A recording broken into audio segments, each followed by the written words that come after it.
Is there any scientific proof for life after death?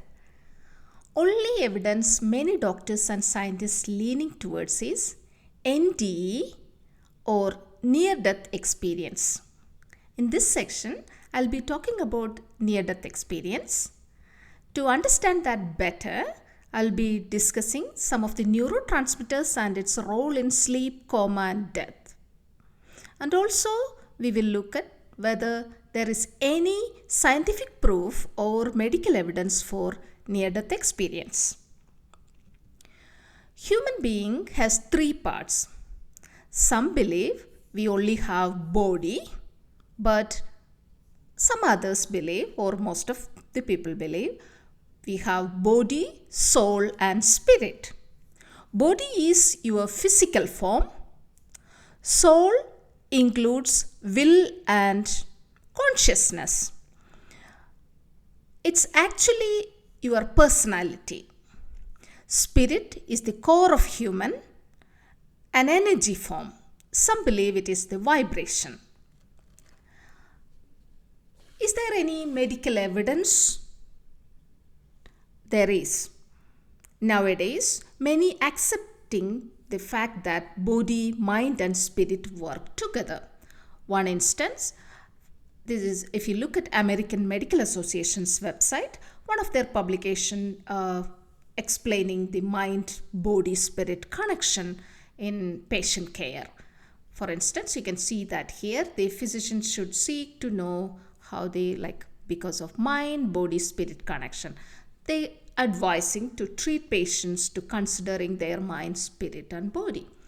And also you heard about osteopathic medicine, right? They consider human body with a body, mind, and spirit interconnection. You heard about MD. MD is actually allopathic physicians and DO is osteopathic physicians. Osteopathic physicians treat human as a whole person approach to medicine, and they literally use those terms for treatment: body, mind, and spirit. What happens when you die? Your body will turn into dust and the soul departs from the body. One of the scientists, actually one of the physicians, weighed human soul. They arranged the deathbed with a weighing machine and measured multiple humans and figured it out. According to him, human soul weighs about 21 grams. Of course, some doctors or some people don't believe that, but you can go ahead and research that part. But spirit accompanies the soul after the death. To understand near-death experience better, you should know what is the difference between sleep, coma, and death. So let's look at it. When you are awake and focused, your brain will produce a lot of different neurotransmitters. One of the prominent one when you are focused is called norepinephrine. So if you look at the EEG, electroencephalogram recording, you can see beta waves. But when a person is very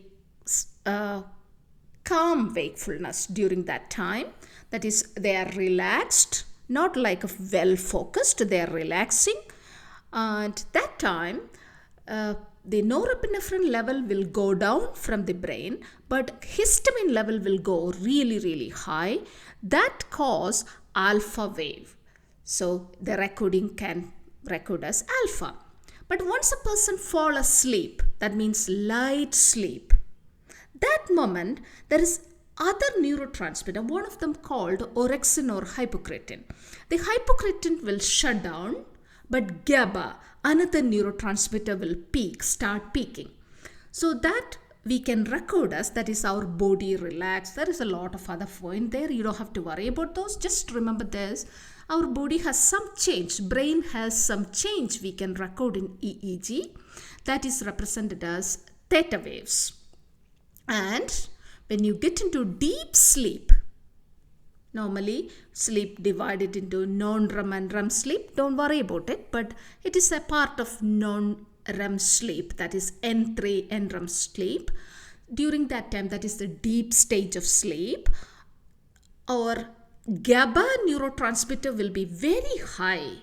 In that level, all the other neurotransmitters were negligible. It's kind of like going zero. So they will come down, but the GABA secretion will be very high. That's another reason our EEG recording will be delta wave. But once the persons fall into deep sleep, then they shift into REM sleep. During REM sleep, it go back to beta. That means during that time, our learning process and dreaming happening. But you don't have to worry about that. But what happened, like a sleep means the person can be awakened by using sensory stimulation. So even though the brain has this wakefulness and a sleep stage, these changes are happening. But if you stimulate the person, they will be awakened. But in coma, the difference is it's a mixture of theta and delta wave most of the time. And even if you use sensory stimulation, you cannot awake the patient. So that is the difference. Then when the person becomes dead, all these neurotransmitters become zero and the EEG recording will go like straight line.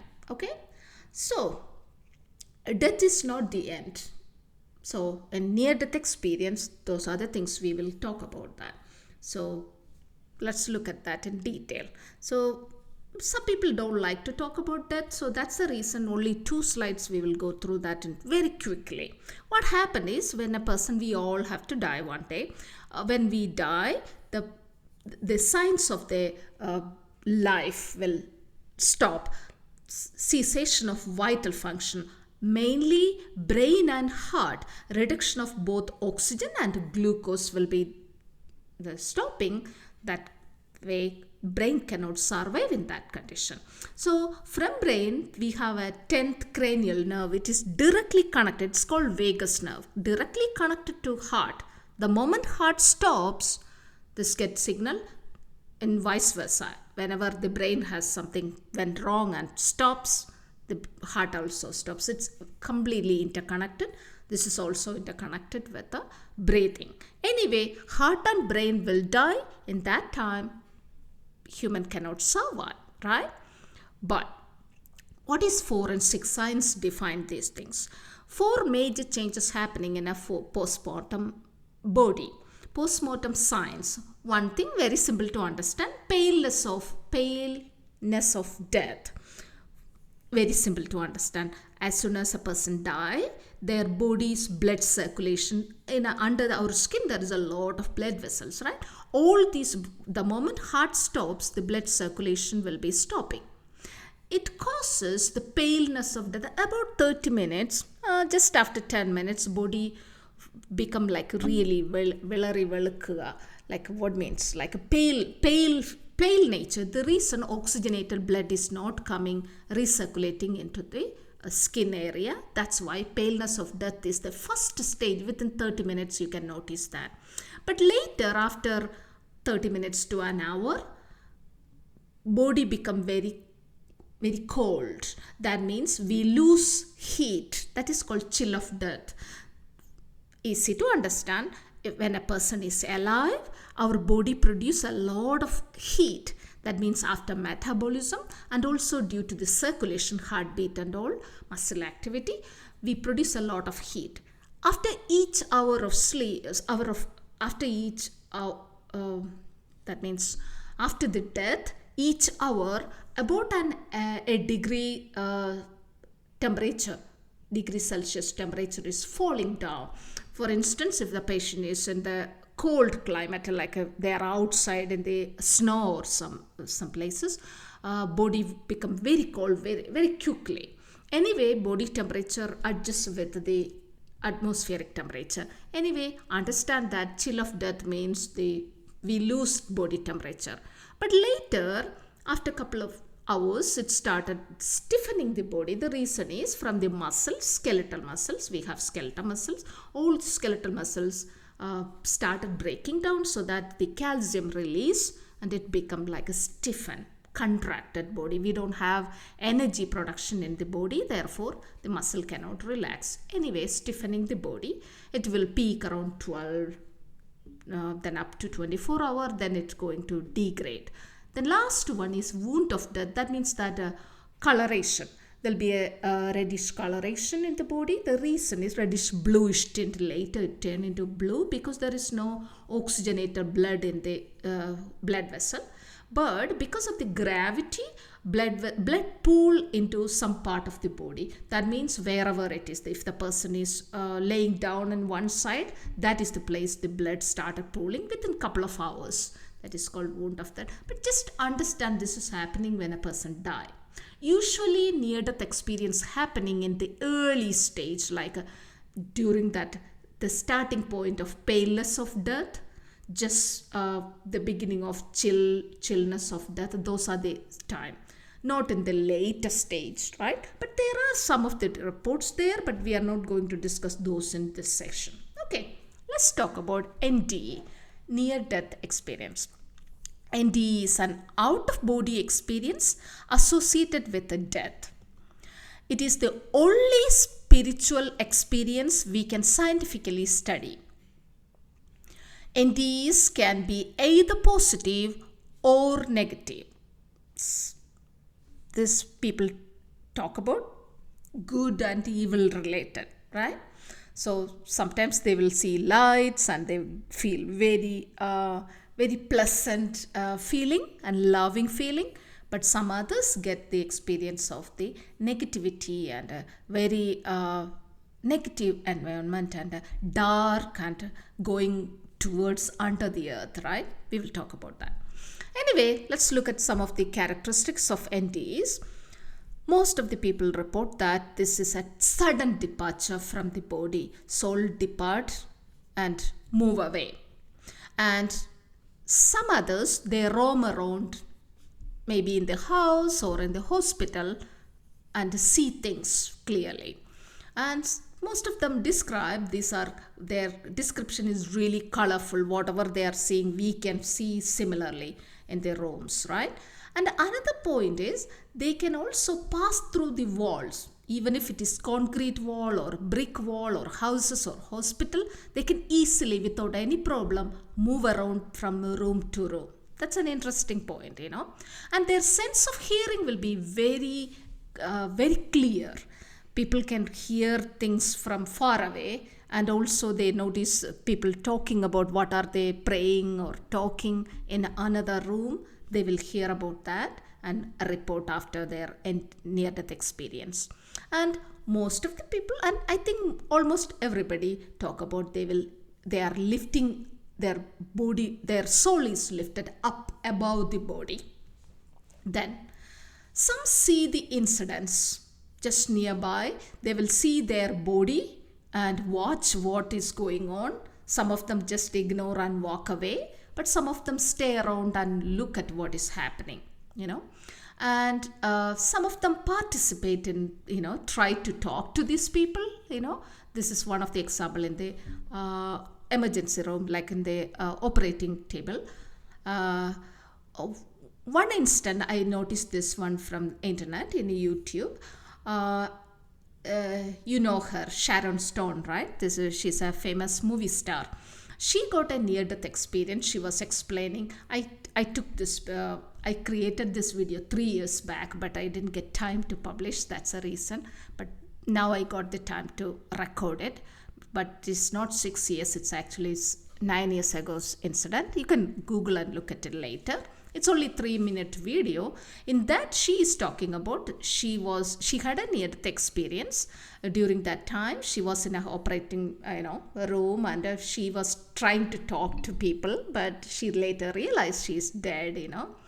And anyway, that's an interesting video. It's a very short one. I want you to watch it. This is in a Oprah Winfrey show. It's trustable source, you know. That means how she explaining is really believable, you know. And also, I didn't mention that, like my grandma, my dad's mother had a near death experience. While I was in college, I remember talking to her.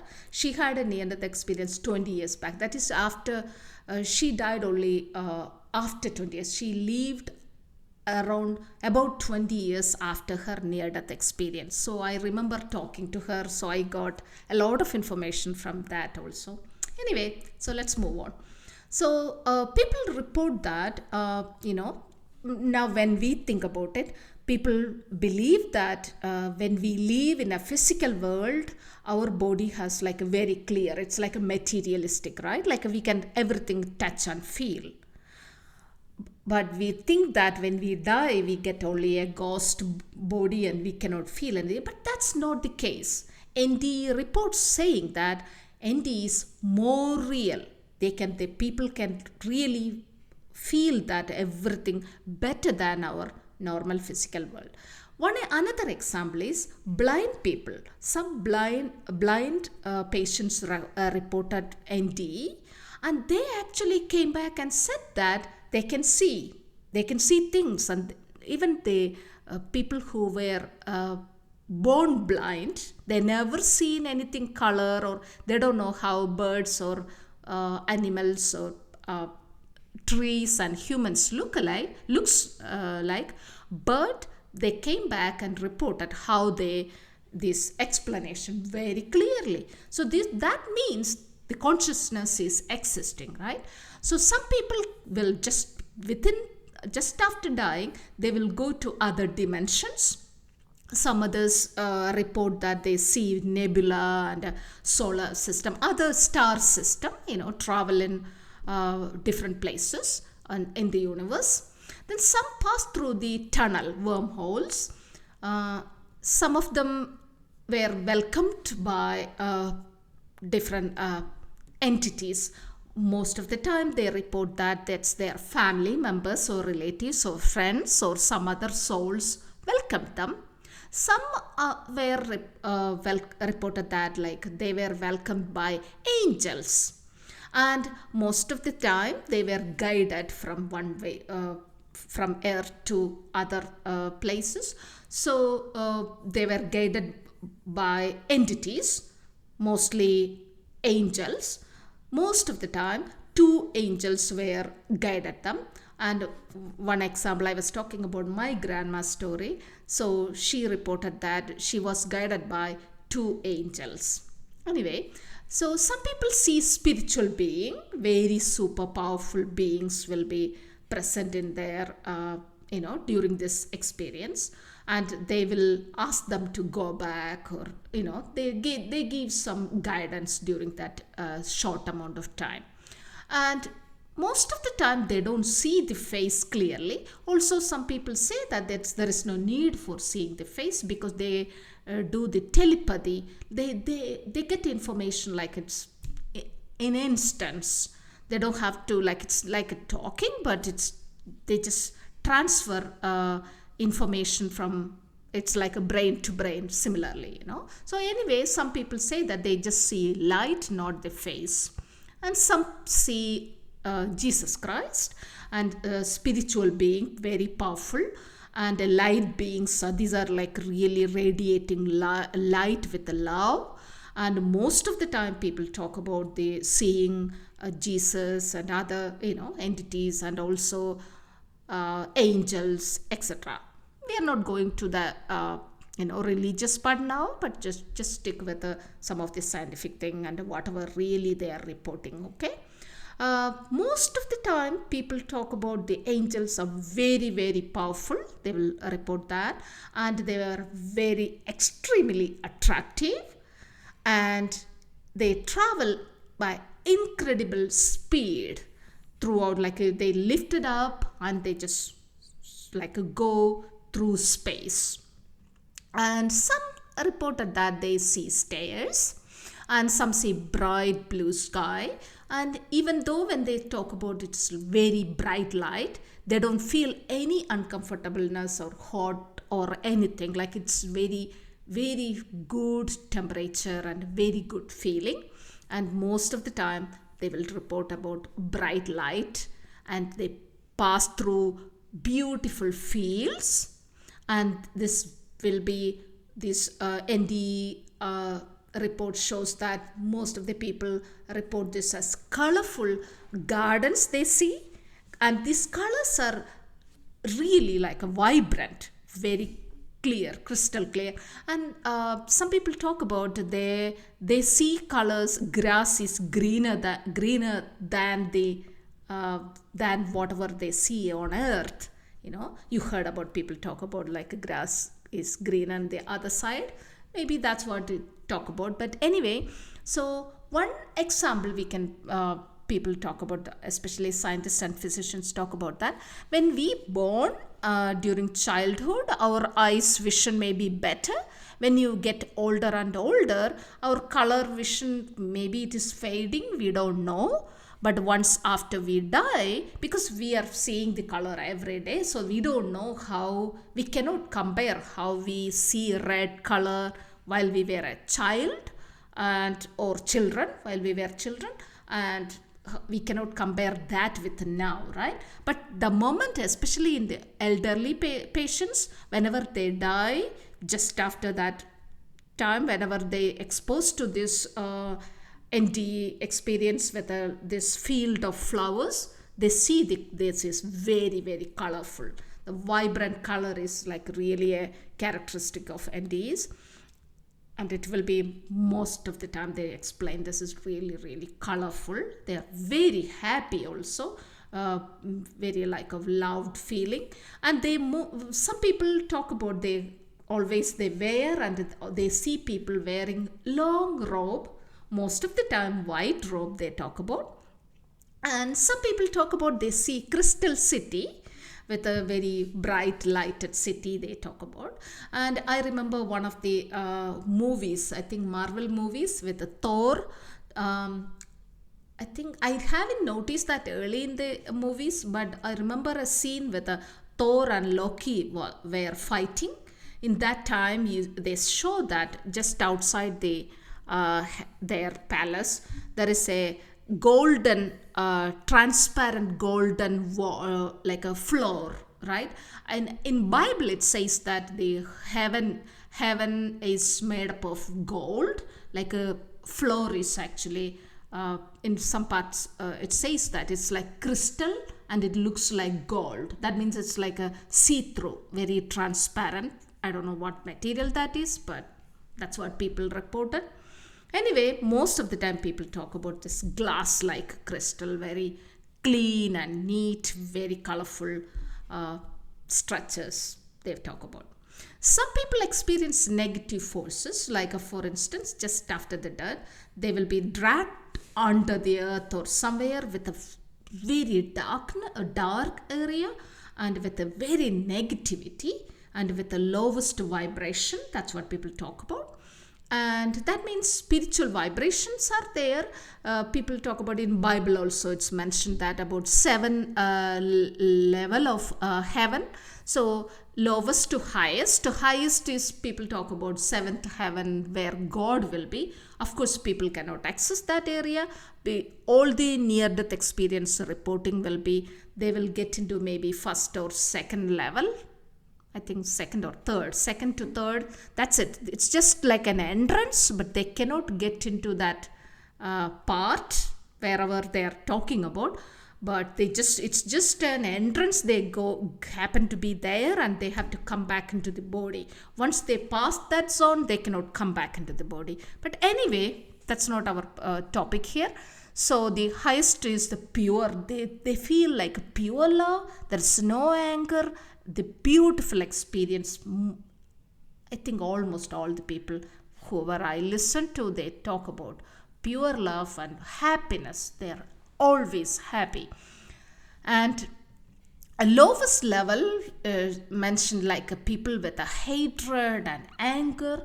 They feel everything, every energy will be there, and it will be completely darkness and a heat and a fire people report, and the bad smell they report, and there is nothing to do in the lower vibration. That's another point. It will be boring, and if one cannot forgive people who have like really pro you know problem with forgiving others, that means they are angry with their family members, they don't talk to each other, they hate their neighbors, those are the people end up in this situation because their energy vibration is very low. Because if you are angry with somebody, or if you are really don't talk to your family members or neighbors or your colleagues, like start talking to them. Don't get angry with people, and just start, even if they don't talk to you, just start talking. Like the reason is your energy level will change when you hold a lot of anger to people. Even if somebody disturb you or harmed you, it's okay, just forgive them. And because you have to keep your higher vibration, therefore you have to just forget about that and just forgive them. Some people do that, like they forget about that and they don't talk to that person, or they keep that anger and they just cut them off. No, that's not what I'm talking about. If you just cut them off, that's still you holding that negativity and you never forgive them, right? Forgave them. That is not a good thing. So that means you are still in a negative vibration. You need to go higher. So to get into really higher vibration, you need to forgive, absolutely forgive. And it's like a clean slate. You just forgive them and start over, like don't feel anything. And I know we are human, and we are, it's natural that we get angry. But whenever you think about it, like whenever you pray and go to church every Sunday, like people ignore these things. Or like when you go to temple, or even in a normal life, people just ignore these things and they keep their anger, or they don't talk to the other people, they fight to each other. No, that is not going to help your life, because whenever at the end of life you are the only one going alone, you are passing from earth alone. You don't have your family members or group of people coming with you. Even if there is an accident and a lot of people together they die, they don't see anything. They will be going alone. So that means your life you need to manage, right? Okay, let's don't talk about those things, but I want you to understand and keep in mind, if you have any anger or hate to people, just try to forgive and start a new life. Anyway, let's move on.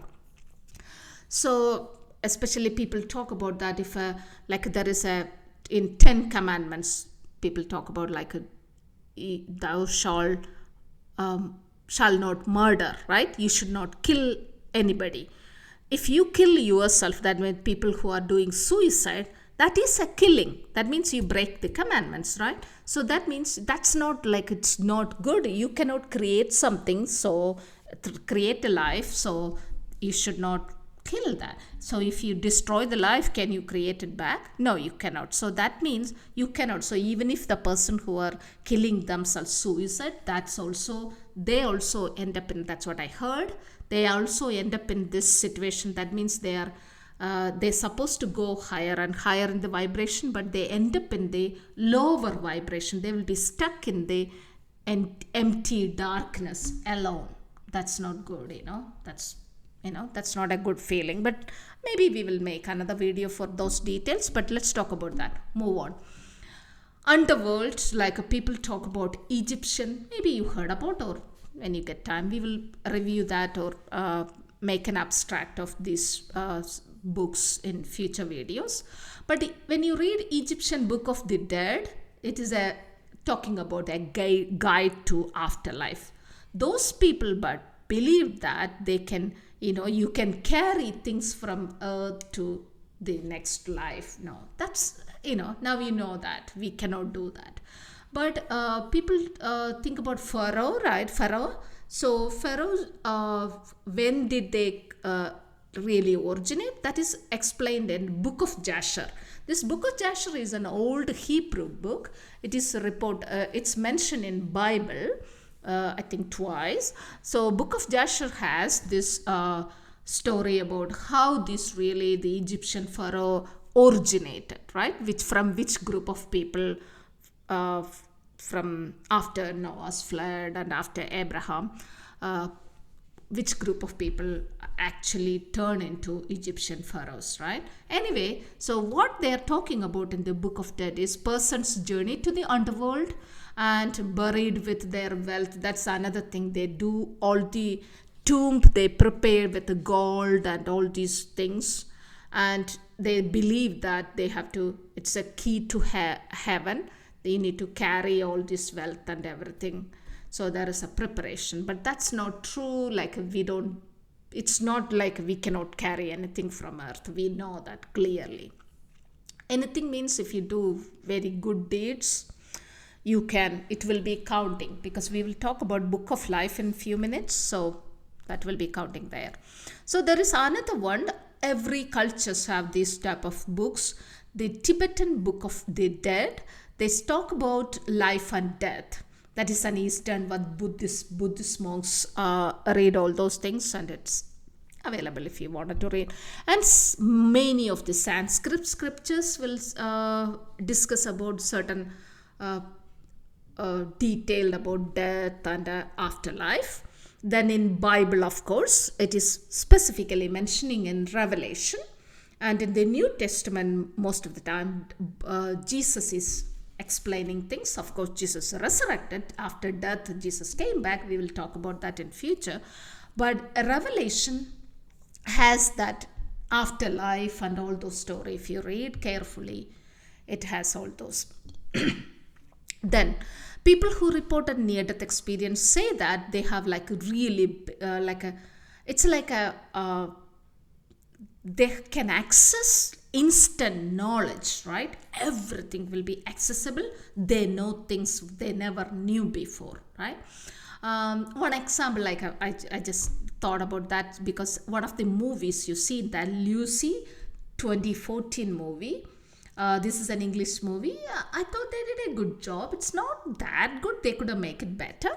But this is, in this movie, they will talk about, this is like this drug-induced, not near-death experience actually. It is actually that leads to the,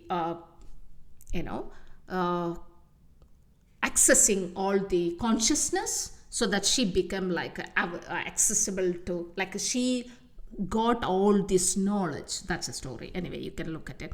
But what I like about one, of course, many points there, but at one point, she has a friend, just like maybe a minute or so. In that, she has a friend, and she, Scarlett Johansson is actually prescribing her a medication. She was just a normal person, but she, with her knowledge, the vast consciousness, she could figure it out what are the things wrong in her body, So I thought that's a pretty cool thing they did in that movie. Anyway, let's move on. Some people get, after near-death experience, get a life review. They get like a flashback, like what they did in their life and all kind of things. And some of the regrets people talk about. Then people talk about the big hall of records and with a book of life. And people have like whatever you did, like a good things, if you helped somebody and if you did something, everything is written in a book. Actually, this book of life is written in Bible, right? So all the people believe in that book of life is existing. So near-death experience explained that if we did something, it is written there. It's very interesting. It's like a computer or a video recording, right? Anyway, so I remember another example, like how big and small books are, right?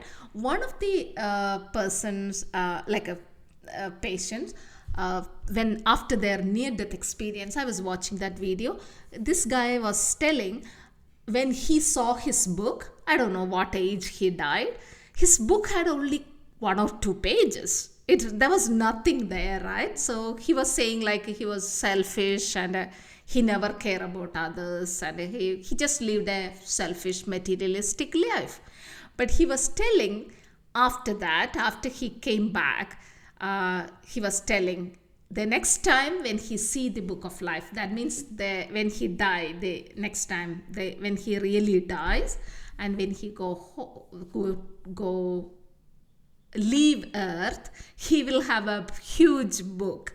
What he meant is, after his near death experience, he came back and did every day. He will do like tons of things, like helping people, and continuously he's doing things.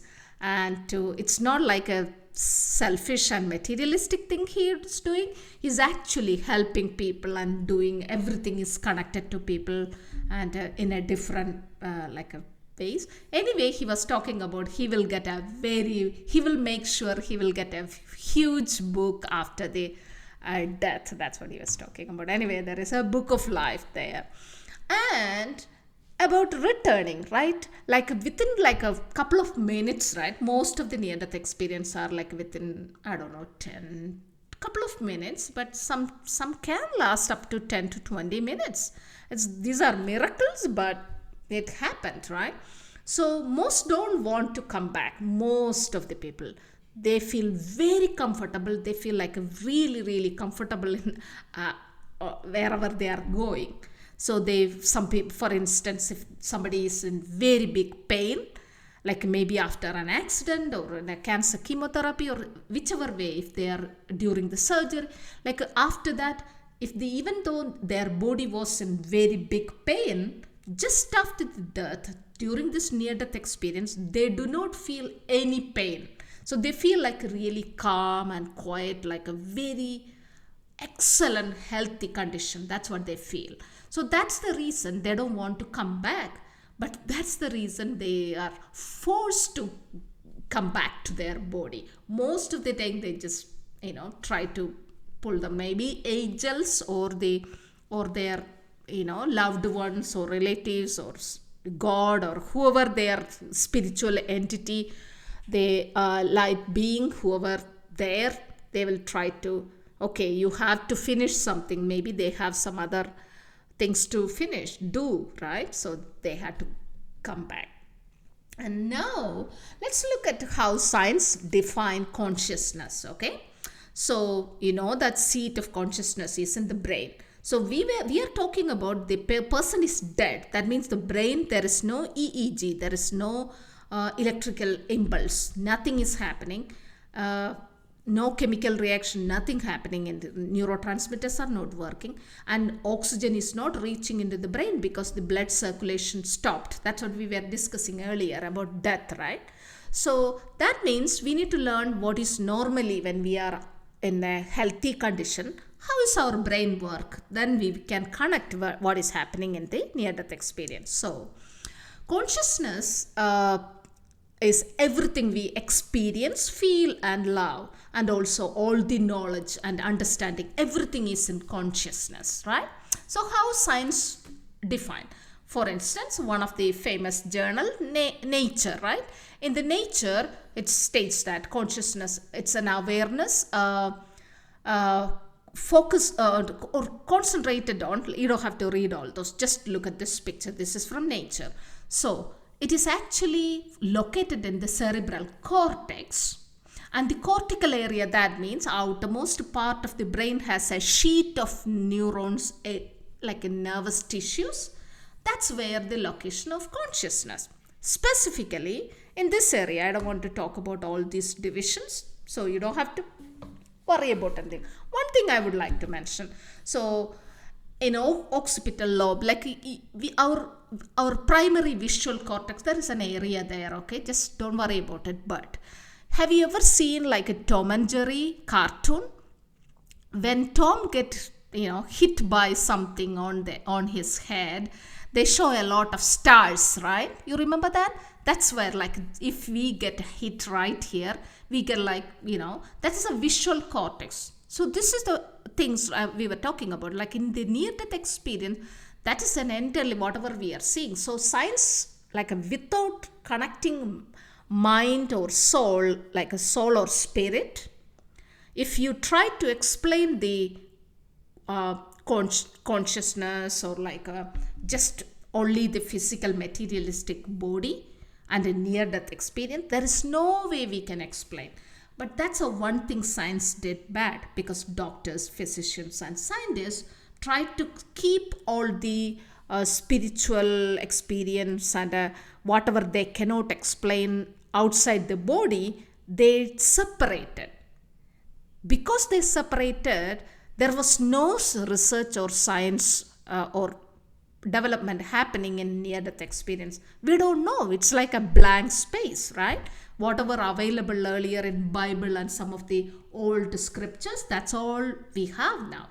We didn't do any research or new discovery in this area. Reason, for past 2000 3000 years, all these physicians and all these doctors, scientists, everybody's tried to stick with the physical world or the physical body. But there is no way we can explain that. Let's move on, okay? So anyway, that's a one mistake scientist and science did it. But now after after internet era, things are changing. Now people are aware of things, and doctors, physicians, scientists are now they're talking about, oh my God, how many thousands of people getting this near-death experience, and there is something out there, and there is a life after death. So that's what we were talking. Okay, so how science actually explained NDE? Not satisfactory. The reason is I was explaining earlier, because they failed to do any research or connect any of those experience, and they just started to ignore. It's like people talk about pilots if they are seeing any the UFOs, they usually don't, of course they report, but they're supposed to forget, they are not supposed to talk about. Similarly, old days, physicians and doctors, if they have a patient talking about they went to somewhere after death, they have to keep ignoring. That's our it's like an agreement, Now things changed. People start talking, they realize, oh, there is something there. Okay, let's look at it. So according to science, everything happening in the brain is strictly within that within the skull, that nervous tissue. There are some supporting cells called astrocytes and all those there, glial cells, but real consciousness and all the things, whatever we feel, whenever we sleep, where we become depressed, angry, everything is happening within this neuron. That's what they were talking about, right? So let's look at that also. Anyway, there is no way we can explain whatever I showed you until now, the near-death experience. You are departing from your brain to somewhere else. There is no way you can explain that with this neuron, because this is just a physical thing, and this has a lot of neurotransmitter. We will look at that one so that you will understand a little bit better. So there is a disconnection. That's what I am talking about. So consciousness, when you talk about, if you just talk about in a neuroscientist viewpoint, only on the neuron, it will not be complete, because consciousness is existing according to the near-death experience, right? Outside the body. So that means there is something we don't know. We still don't know. We need to do so much research to understand. So let's look at it, how this really happening. And another point before we look at the neurons and neurotransmitters, psychics. You heard about psychics and mediums, right? People have ability to predict your future or talk about your past. There are some bad liars there, right? So we will look at it. Literally, all the humans born with intuitions.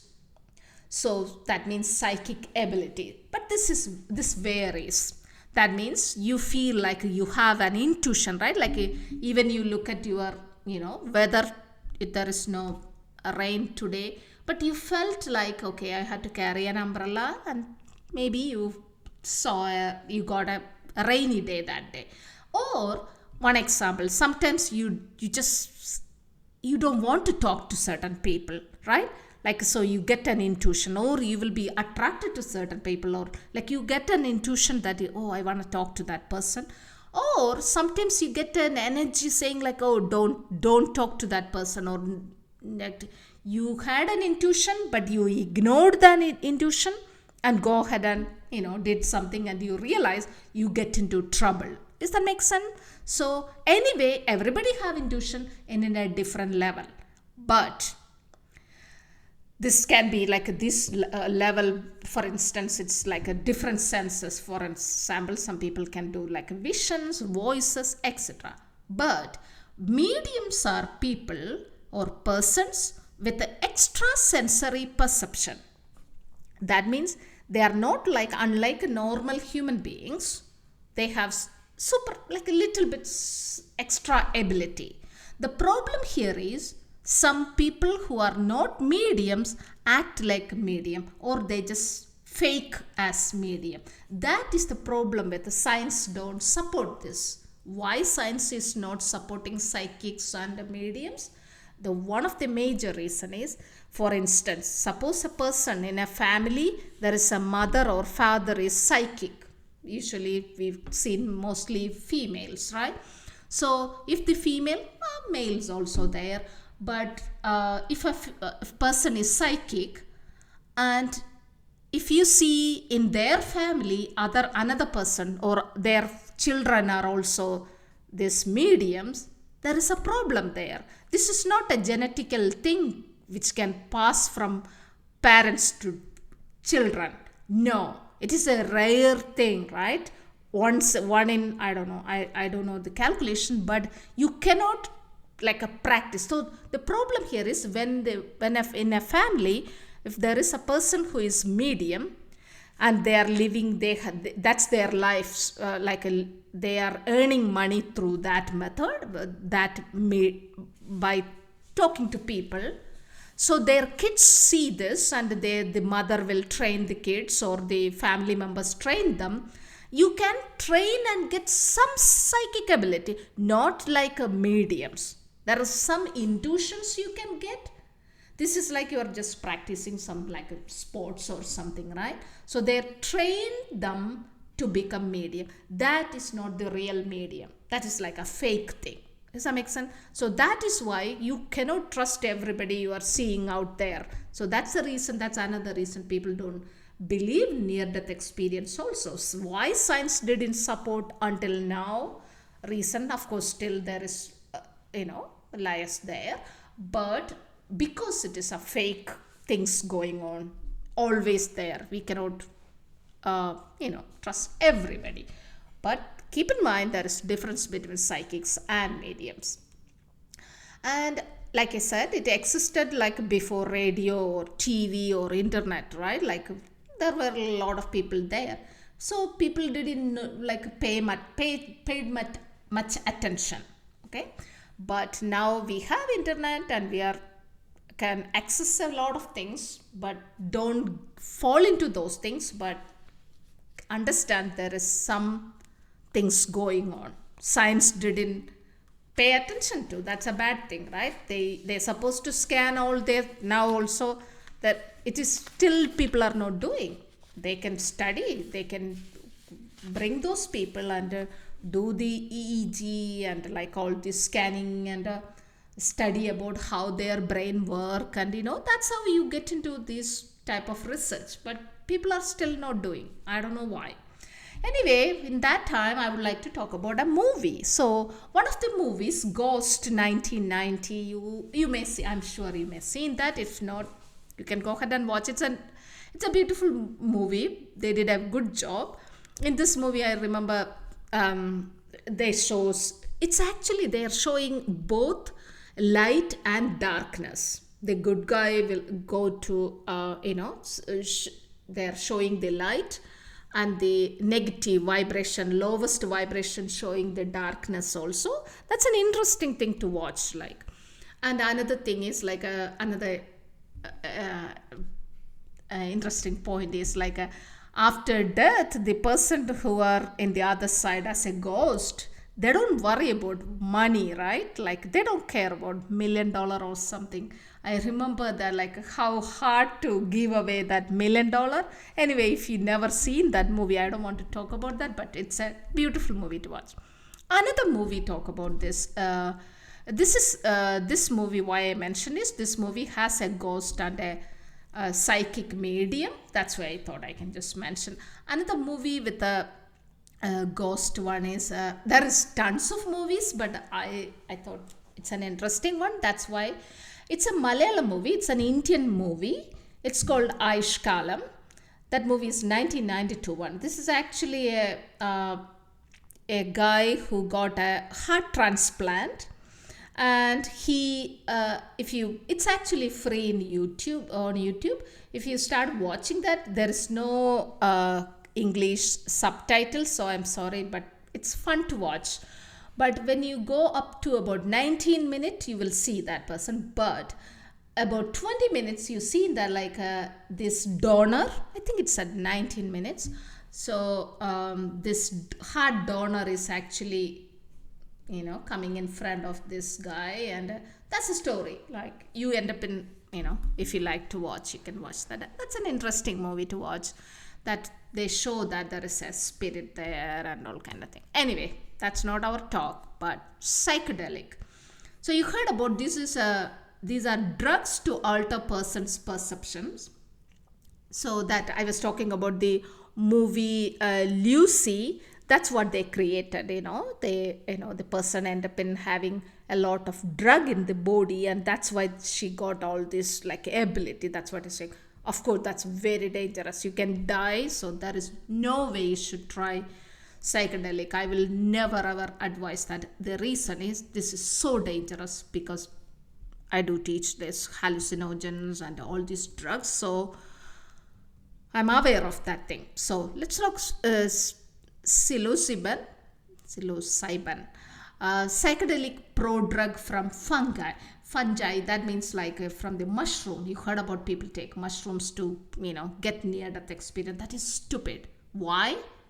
Most of the time you get a one-way trip. You cannot come back into your body. This out of body experience can end up in dying, end up in the world of the dead. You will not be able to come back, entering the afterlife sooner than expected. That means it's like a suicide, right? Like, you may have another 50 years to live, but you end up in taking a risk and you just departed. So you will end up in staying in the lowest vibration, and you cannot escape it to the, wherever people talk about flying around during the NDE. The reason why people talk about, they roam around on Earth. I don't think you can stay on Earth either. I will talk about that when we talk about, demons and stuff in the later half. Anyway, you will be trapped in darkness. So it's a no, never even think about it. Another thing is Ouija board. So people talk about that. Oh, don't do that, a risk and all. There is risks. That's why we talk about that. Please do not even, especially children and adults, some people are stupid. So they just think that like, yeah, I can do that. But not connecting to human souls. This is actually not connecting to human soul at all. Whoever you are thinking that human soul, that is not human soul. Those are evil spirit, not human spirit. Okay. If you wanted to talk, like, I can make another video for that, but just look at for a few seconds. Okay. What is it? In Bible, it says that you heard about there is a flood, in Noah's flood, right? In Genesis 6, that means in the first, third, 3 or 4th page of 4 or 5 page. If you turn, you will see Genesis chapter 6. When you read that chapter 6, around fourth sentence, you will see a term called giants or Nephilim or something like that. There is nothing they are talking about. If you start reading Genesis chapter 6, you will see that there is some angels marrying human women. Okay. So this is actually like, usually church don't talk about that. Especially in Catholic Church, they never talk about that. But when you read, you will be like, okay, here you go. So there is stories in Hindu mythology, because I'm originally from India, so I know a lot about Hindu stories, right? So they really believe that angels can, marry not marry human women and things like that, right? There is a lot of uh, mythological stories are there in India. And in Bible, if you look at it, Bible has that story. So why God was so angry with human and not human actually. So he was angry with human too, but mainly he was angry with this fallen angels. Okay, so sometimes I can make another video to explain all those, but keep in mind in Genesis 6 what it is written is, once upon a time God assigned about 200 angels to watch over humans when there were only very small number of humans.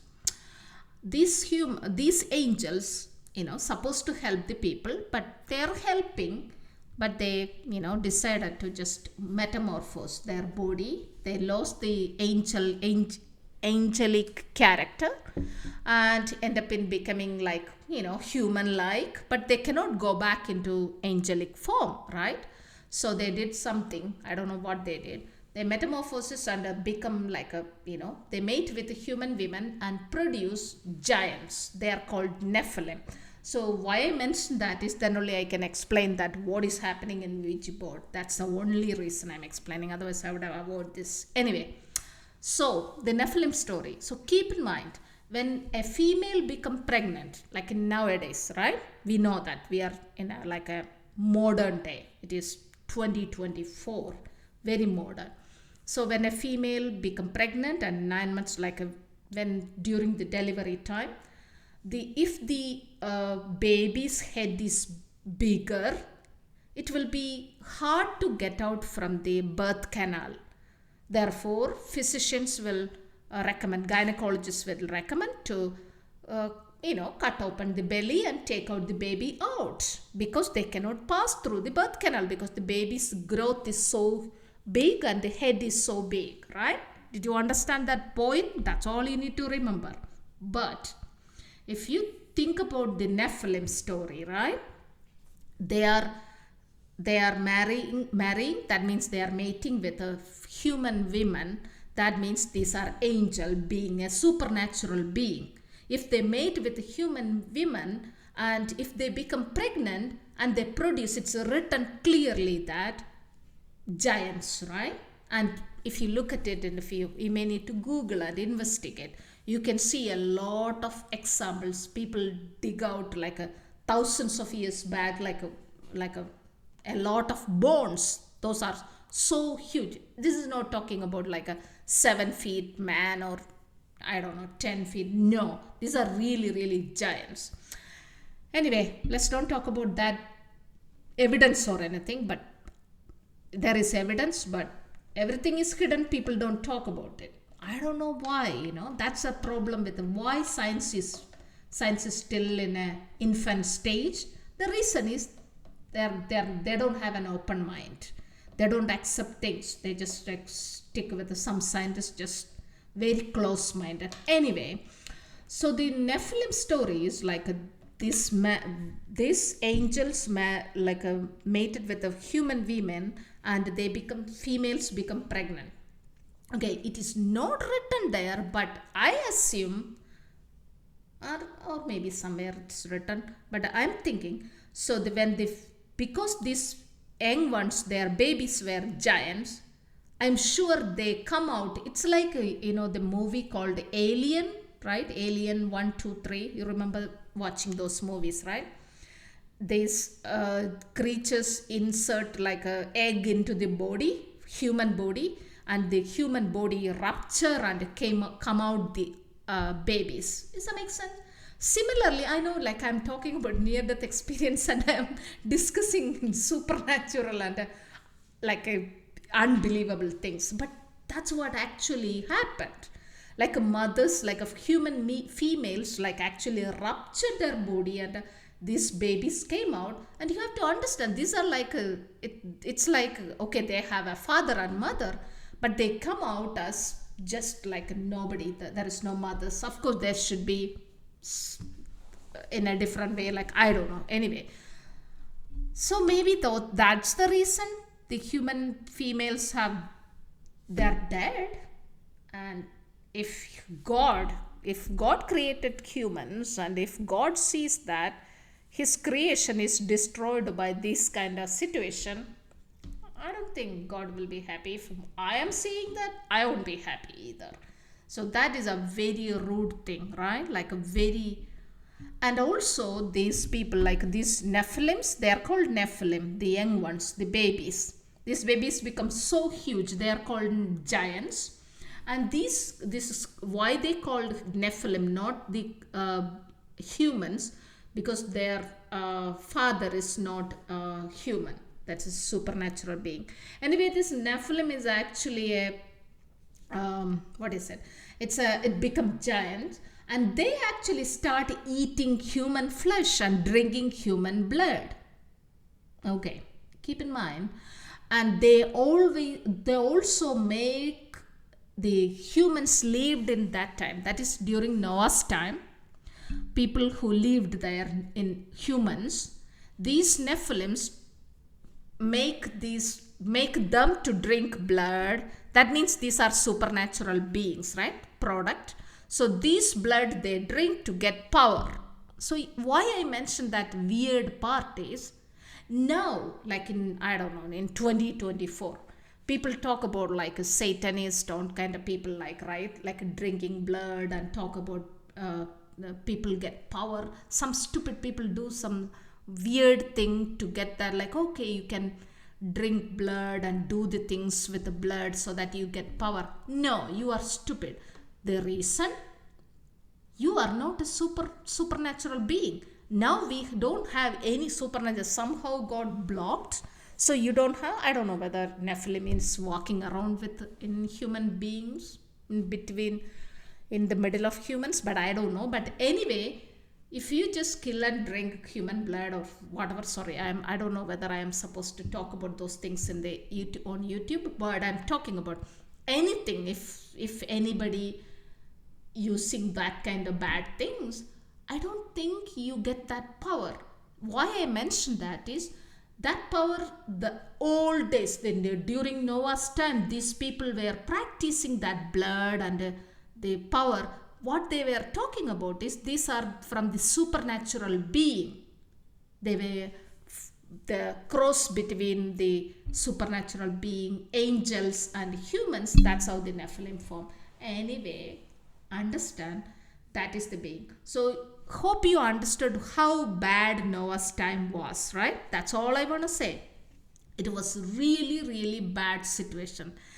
That is the reason, what I believe from Bible and other. Of course, Bible doesn't say much. There is only a couple of sentences written. If you read book of Enoch, there is another book, that is Noah's great-great-grandfather, Enoch. He has a book. So if those, it's not included everything, because Bible is a very hyperlinked small book. So there is nothing, like, you cannot include everything there, right? So that's why they didn't include all the details. But if you read all scriptures, you will end up in seeing all these details. And why I said is, that is why it says that God said that I'm done, because they were actually doing all the genetic manipulation. They are trying to mix genetics, like with the human with the animals with the birds and everything. So that's how earth was completely polluted. So God was really mad and flood the earth, and everything is destroyed. Okay, now our VG story. When this Nephilim died, that means the people who were, people who drank that Nephilim blood, or like whatever supernatural powered things, whatever, and all these Nephilim, they were dead in Noah's flood. That time, the dead people, so whoever entity, whatever, dead in the water, their soul and spirit, where do they go? What do you think? Actually, like I was talking about earlier, human being has body, soul and spirit. When we die, our body will be on earth and our soul and spirit will depart from earth. It will not be staying on earth. Either it will go deep under the earth, like somewhere in the, I am not sure where that is, it is in the negative forces darkness or Hades or like a Sheol or whatever the thing, or they're going into higher vibration, right, in the light. It is anyway, it's going away from earth, because we are created by, like we have that three part, and that's how the story going, right? But these Nephilims are not created by like humans. They are created by like it's like they lived, that is not the normal, right? That's a mixing. These are created by 200 like fallen angels. Therefore, after their death, these souls, these people are so horrible. They kill each other, they eat human flesh, those kind of people. These are the giants. Their spirit is called demons. So demons are actually not floating on earth.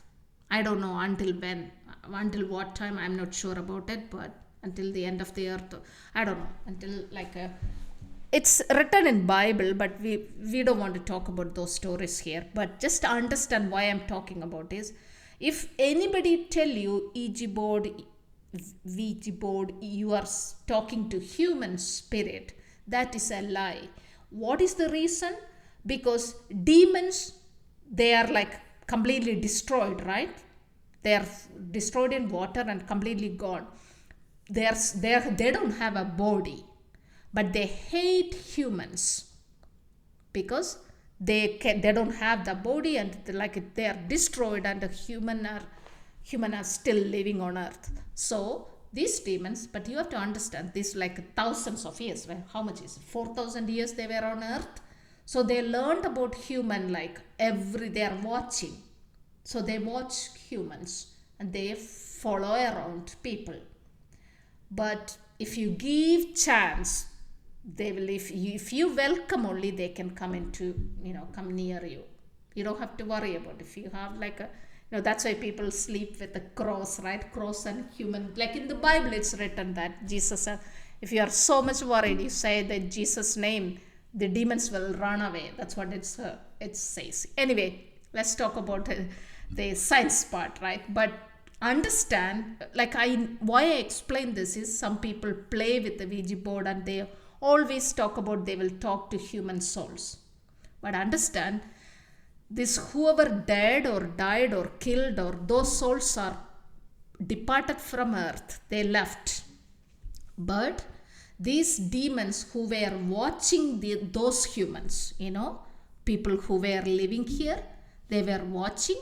Those are the demons going to come, because they are waiting for a chance.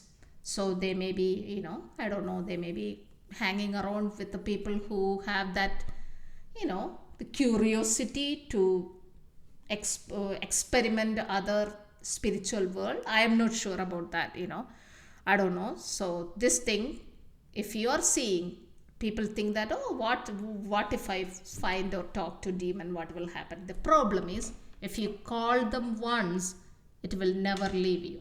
It will be just stuck with you, and they will bring other demons, and it will be haunting your life, because they destroy your life. They are so nasty and smelly and all kind of things. Okay, I don't have time for this. If anybody like to hear about that one, I can create an hour worth video next time.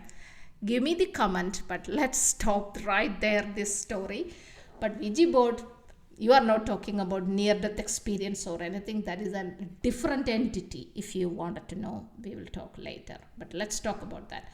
If a person get near-death experience, I am talking about near-death experience, only natural near-death experience, okay? I am not talking about drug-induced or anything. I don't want people to die doing some stupid things, okay?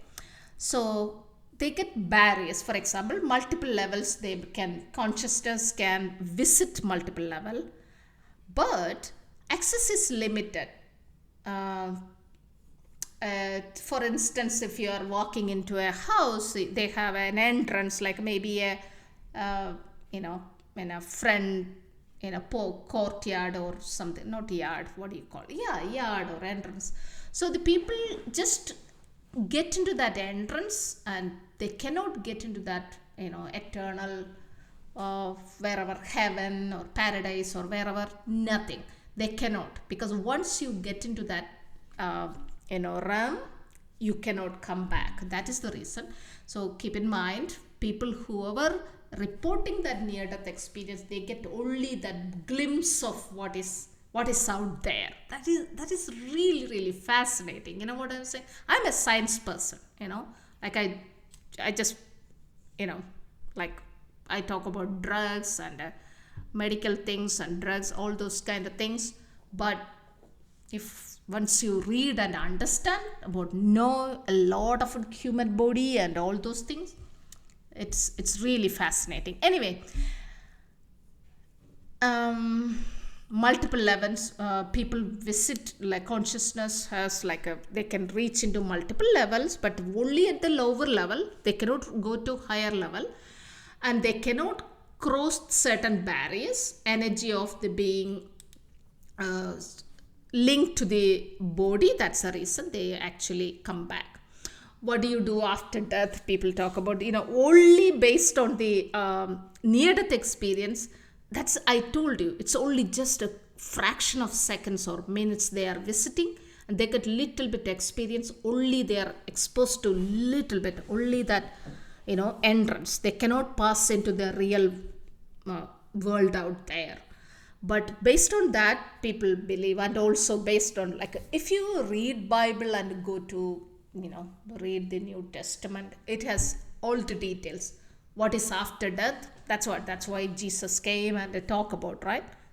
It's all about Bible. What is Bible? It's saying, oh, hey, there is a life after death. Would you like to come to heaven? I will make a lot of big houses and you can come and live with me. That's what Jesus said. That's it. If you really ask me what is in Bible, that's it. Like he's saying, like, yeah, there is a life after death. People didn't believe. They killed him, right? Oh, he came back. Jesus came back and was like in the body, and you know. Anyway, we will talk some other time about that. Anyway, so after that, you can travel. In people talk about, they can, maybe people can go to other civilization. I don't know about that, you know. If I don't know, I don't want to talk about that. Anyway, people actually think that it's boring. It is not at all boring. It's vast knowledge. You don't have to sleep or anything. There is no crowd. Even if a lot of people died, it is not at all crowded. You get life reviews and knowledge. That's a big thing, you know. I don't know what is out there. I have no idea. Maybe we will think about that some other time. Okay. So let's talk about science, and what is science talking about our brain, how it works, and how is it connected with a near-death experience. Okay. One example, in Harvard, according to, like, you know, in Harvard Medical School, their, you know, definition, how neurons communicate, how our brain works. It's simple. Some electrical signal, right? It's starting, an electrical signal travels down to the axon, okay? And then if the one neuron is connected to the another, like there is no, like it's called tight junction, you don't have to worry about. But if there is a gap between that one neuron to the another, like this, if there is a little space between, you need a chemical to communicate, right? If it is touched to each other, it will go electrical signal, right? That's it. There is only two things. They use some electrical signal and use some chemicals. That's all our brain work. Everything, whatever we feel, everything, right? Everything is based on these two things. Okay, two stories. So if there is a gap in between those neurons in the brain, even if you are not a science person, just don't stop right here, okay? It's very simple to understand. I'll teach you. Okay. So some chemicals will be coming out and they will give the communication. It's like a calling bell, right? And then the signal will pass and that's it. There are different types of chemicals in the brain. That's how we feel different things. Okay, we will be excited sometime, we will be angry, like sometimes people get PTSD, like a depression, schizophrenia. Like I am going to explain that near death experience, like psychic and mediums and the schizophrenia, what is the difference, so I'm going to talk about that also. Okay, and with this neurotransmitter, that's why I put this here. Okay, let's explain this scientific way, like a life, sleep and death, all this. To explain, we need all these neurotransmitters. I'm going to just use only 8 slide, 8 neurotransmitter. It is not rocket science. It's very simple. Don't run away, okay? We are almost done. Okay, so let me explain how scientists really explaining about how people get depression, right? It's very simple. In your brain, you have 3 different neurotransmitters, right? You don't have to memorize, but just understand. Dopamine, norepinephrine and serotonin. Most of the time, people who have depression has these 3 neurotransmitter level will be, lower.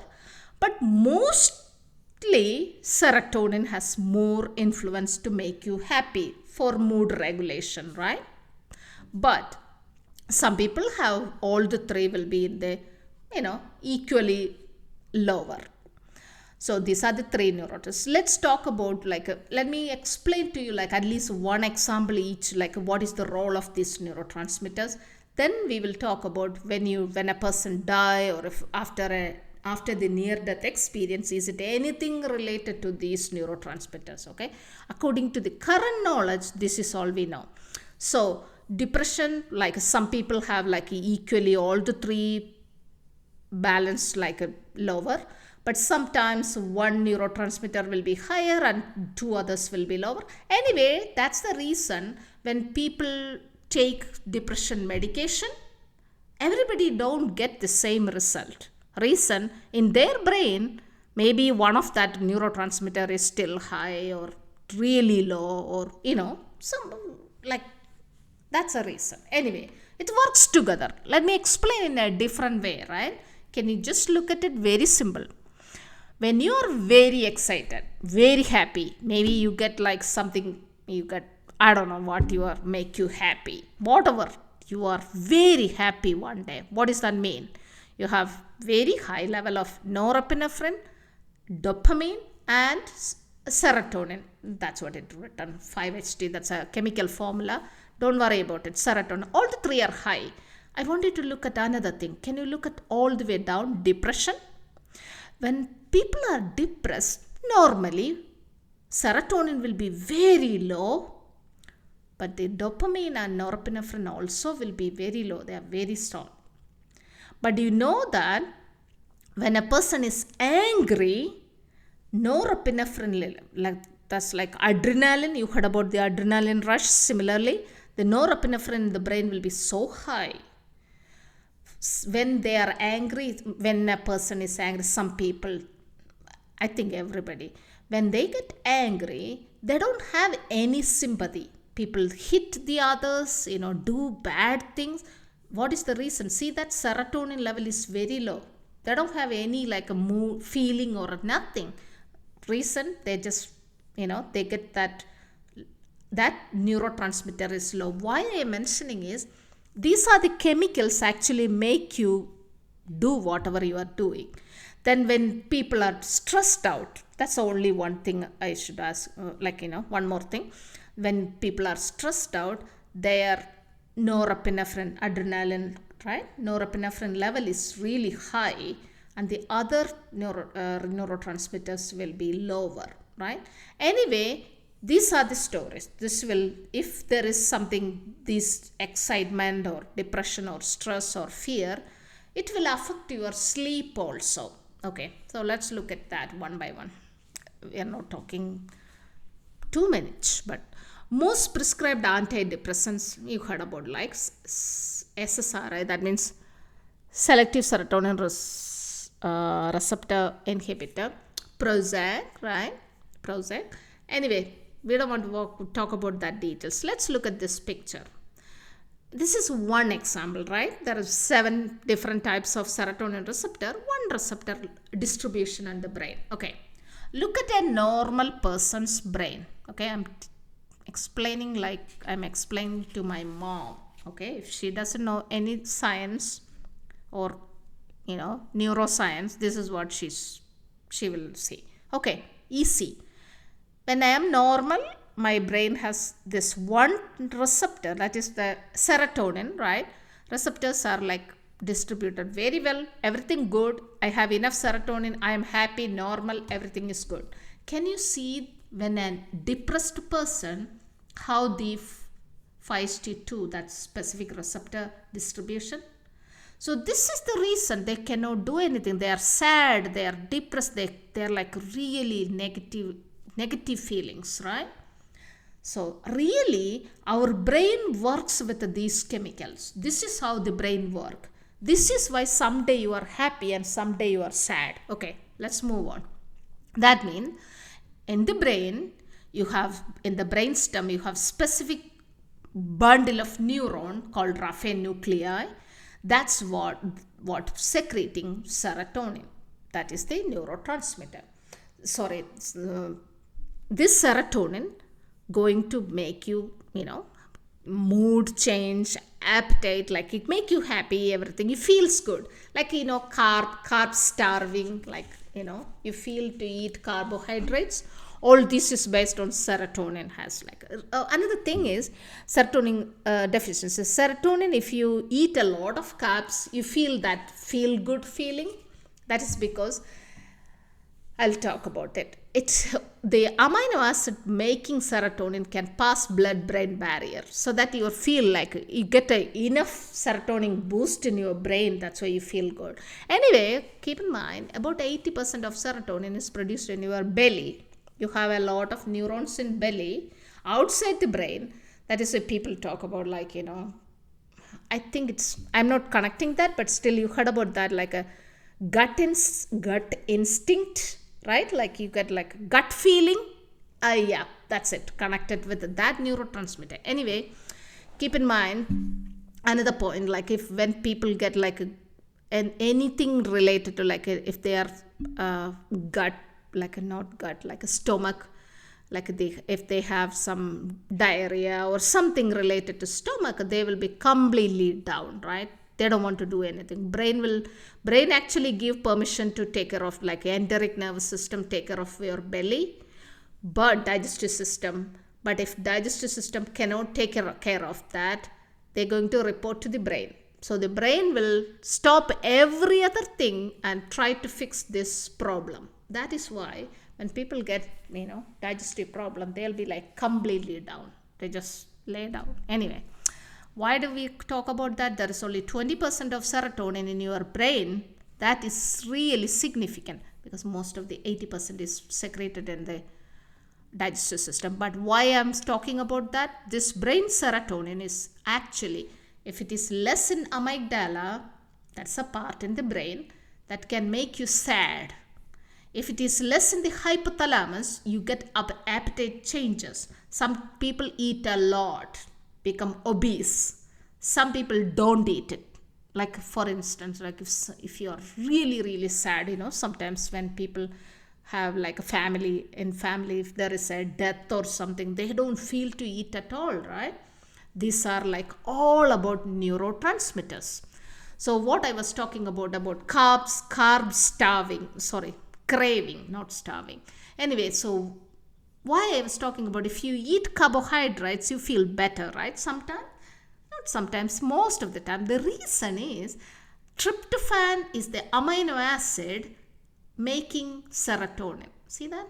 You heard about melatonin, right? In the third eye, the pineal gland secrete another hormone called melatonin, but I'm not talking about that, right?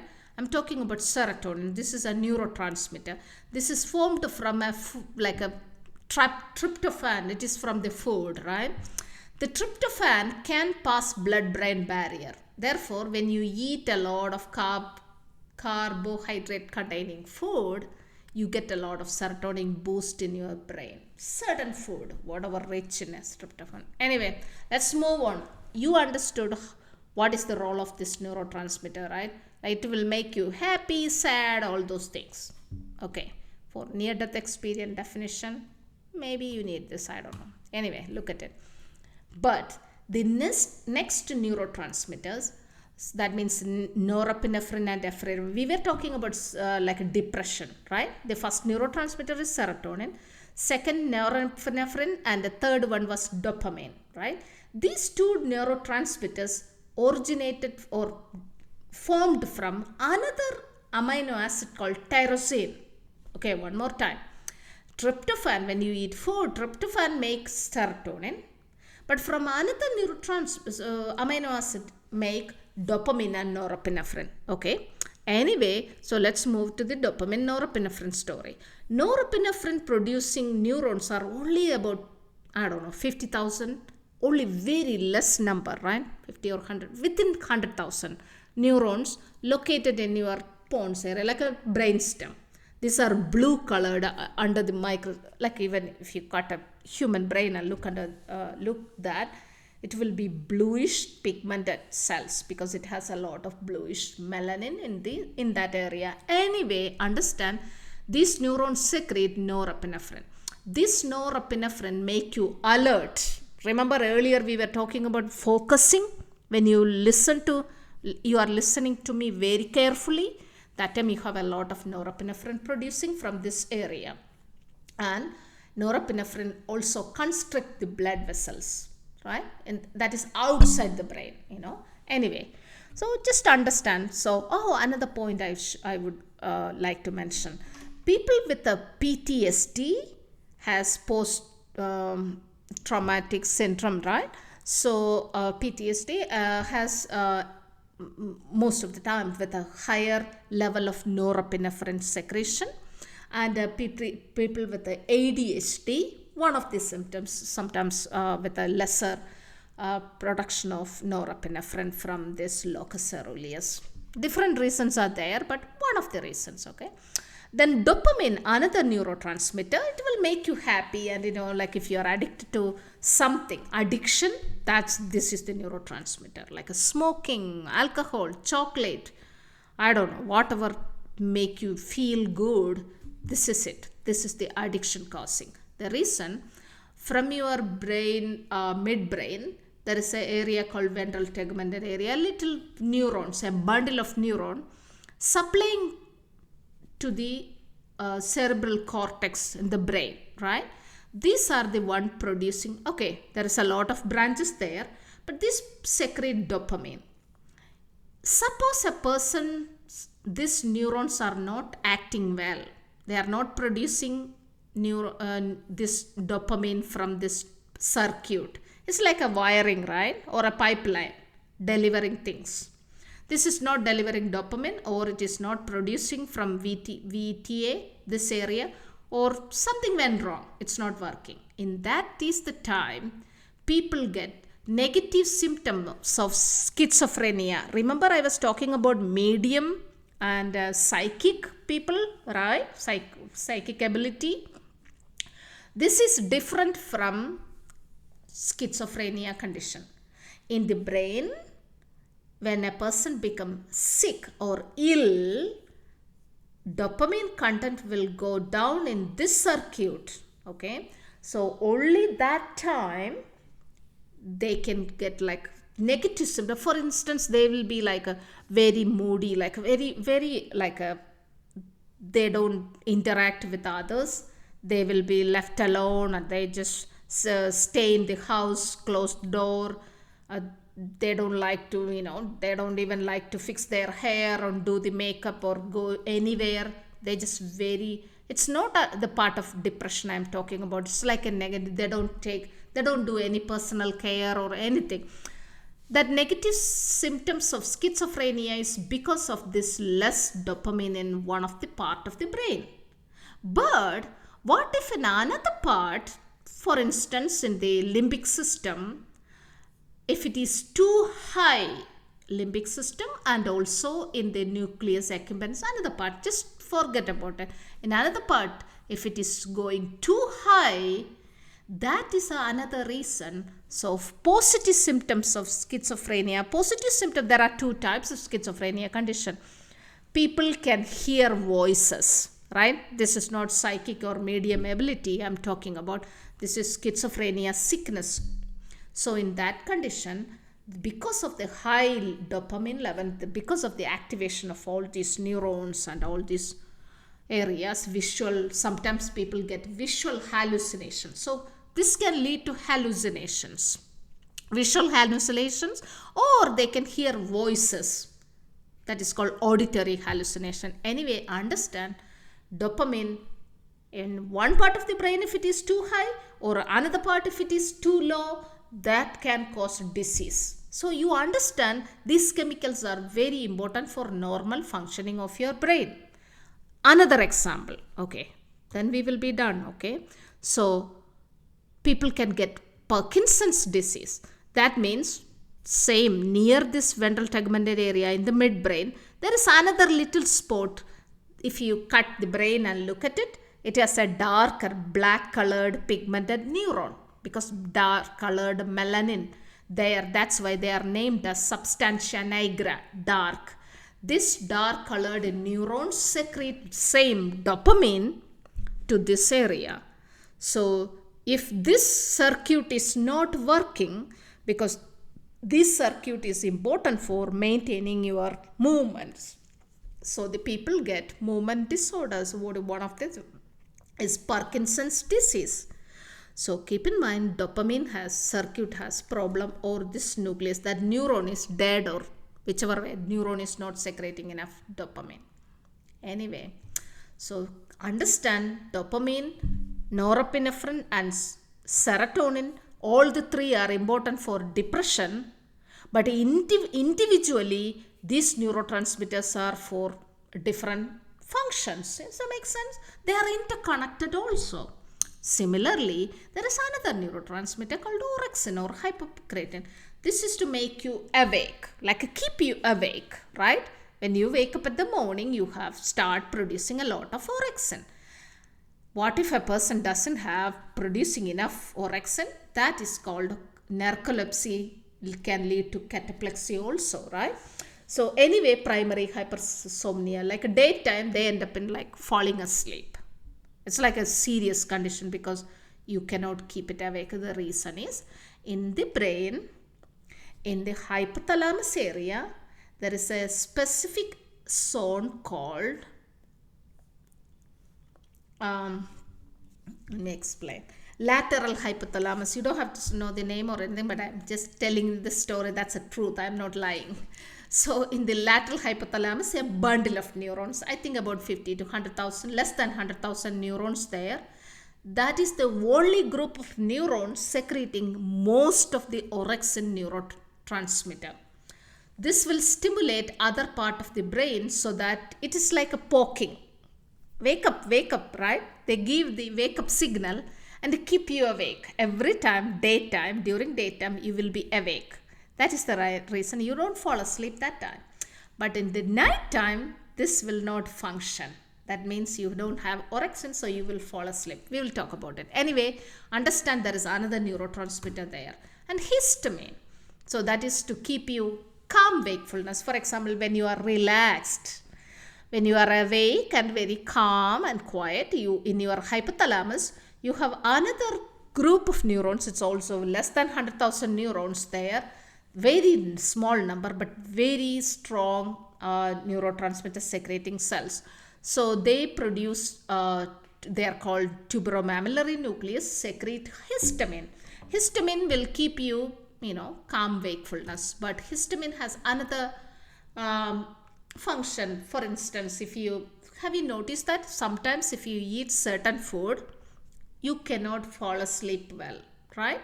So high, like a level of histamine can affect your sleepiness. People can get insomnia if you have high histamine. And also if you have lower histamine, sometimes people get like abnormal appetites.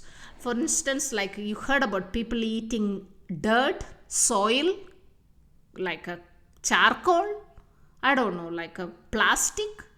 They eat chalk, like I don't know, which whatever they have abnormal appetite because of the histamine level changes. Let's move on to the next two couple of them.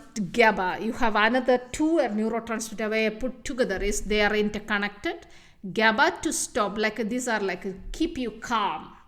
All the neurotransmitter like work together by excitation and inhibition of glutamate and GABA. These two neurotransmitters. Anyway, they work together and you are living a normal life. They are both are originating from one of the amino acid glutamine. That's why I put it together. So let's talk about GABA story first. Anyway, this is stimulatory and inhibitory. These are also, if a person drink alcohol or coffee, caffeine and alcohol can influence these also. That's why like when you drive, you feel very sleepy when you drink alcohol, or like these are the things like interconnected. Anyway, GABA keep you asleep. So to make you fall asleep, you need GABA in your brain. If you drink coffee, you will stop secreting GABA in the brain so that you won't be able to sleep.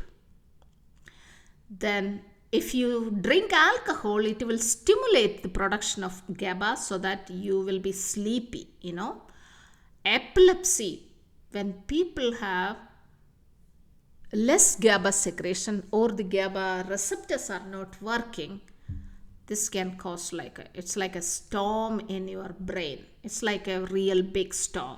All the neurons are working like irregularly. That's cause problem. So epilepsy, that's why people take medication to activate the GABA receptor so that they will be calm. Anyway, why I mentioned this is GABA is secreted from same thing from the hypothalamus. There is a place called VLPO, ventrolateral preoptic nucleus. Anyway, so from there you just produce this neurotransmitter and make you fall asleep. Okay, so let's talk about that story. I think I mentioned this in sleep lecture, but sleep section, but just it's very simple. It is also connected with your sleep, death, and all this coma, near-death experience, everything. Okay. In your brain, you have an area called hypothalamus, right? That's a very important part because I was talking about all these neurotransmitter coming from different part of the hypothalamus. In one area, it is called VLPO, area that has a bundle of neuron that produce GABA. Okay, this is the story. Once this red area produce this chemical, you will fall asleep. Therefore, this is called the sleep switch. Okay? Sleep switch, you fall asleep. But when you drink coffee, caffeine molecule compete for the receptors of this GABA, right? Like it's adenosine receptors. You don't have to worry about it. Anyway, that will be blocking that receptors so that there is no GABA secretion. Therefore, you will be awake. You cannot fall asleep if you drink coffee in late night, right? Caffeine containing components. But anyway, that's a mechanism. But keep in mind, this is all connected. So this chemical is actually working. That's why it is related to coffee, alcohol, epilepsy, sleep, everything. So these are chemicals. So that means science figured out a lot of things. But glutamate, another one. This is, for instance, I'm just giving only one example. There is a receptor called NMDA receptor, very important for memory. And scientists figure it out. Hippocampus, like when you start learning, reading and understanding, like learning things, the neurons in this area will activating and the NMDA receptor, that means glutamate glutamate receptors will be active in this area. That's how your brain will work and you get memory formation, etc., right? But you heard about MSG, Chinese restaurant syndrome, right? Monosodium glutamate. So that's a salt. So it tastes really good, but it can cause headache. And of course, science will say like it is not right or wrong, but you can read it if you like. Anyway, if you eat too much MSG containing, food, you can get like a headache and all. The reason is this chemical actually, normally glutamate cannot pass blood brain barrier. If you eat glutamate containing food, it cannot pass this blood brain barrier, but it can diffuse through the cells, and then cells called glial cells, not the directly neuron, but through the astrocyte. There is another cells. These cells actually stimulate, they can make and collect all and or remove glutamate from your brain. Anyway, these are the mechanisms. Like, I don't want to explain too much because it is too sciencey. I don't want you to be bored and walk away. Therefore, remember, glutamate is the neurotransmitter related to Chinese restaurant syndrome. And the last one, acetylcholine. This is for memory, right? People heard about, like, if you lose acetylcholine producing neurons in your brain, you can get dementia and Alzheimer's disease. And if it is not producing some part of the brain, like pons, like a brain stem, people do acting out dreams. When you dream in the early morning, you're supposed to be like, your body will be paralyzed so you don't hit the person next to you. But if a person doesn't produce acetylcholine in that area, people can just, punch you or do things. Anyway, so nicotine and mushroom poisoning. So nicotine, if a person smokes, these are the neurotransmitter related to this, will activate, and they feel like, they feel energetic and they feel learning will be better. That is really, really bad, because these are, instead of your brain producing acetylcholine, your nicotine is acting like acetylcholine. That's not good. You know what I'm saying? So anyway, so if you just smoke and stimulate your brain, you are doing bad thing, because you are actually ruining your brain. Please stop smoking, because nicotine actually induce some of the receptors and activate. That's why nicotinic cholinergic receptors are there. So without nicotine, brain will think then I'm not working, because I used to produce normal acetylcholine until you start smoking. But once you start smoking, I'm not producing any acetylcholine, because you are already smoking every day. So I'm just not working. But one day you stop smoking, then body didn't like it. That's why you get withdrawal symptoms, all kind of things. So please stop. But similarly, mushroom poisoning, certain mushrooms can also block and cause problems. So that's called nicotine and muscarinic cholinergic receptors. Don't worry about it, but I'm saying these chemicals in the brain can cause different functions. So now you understood basically. Let me tell you one more thing. This is interesting, because when you fall asleep, normally when you are awake, you have a lot of acetylcholine, so that you have memory formation, a lot of functions there, right? It's complex, but I'm talking about major functions only here. You are awake, you have a lot of acetylcholine. But when you fall asleep, when you fall into sleep, your acetylcholine level will fall down. But you remember, GABA will increase. But when you dream, that means during the REM sleep, your acetylcholine level will be very high.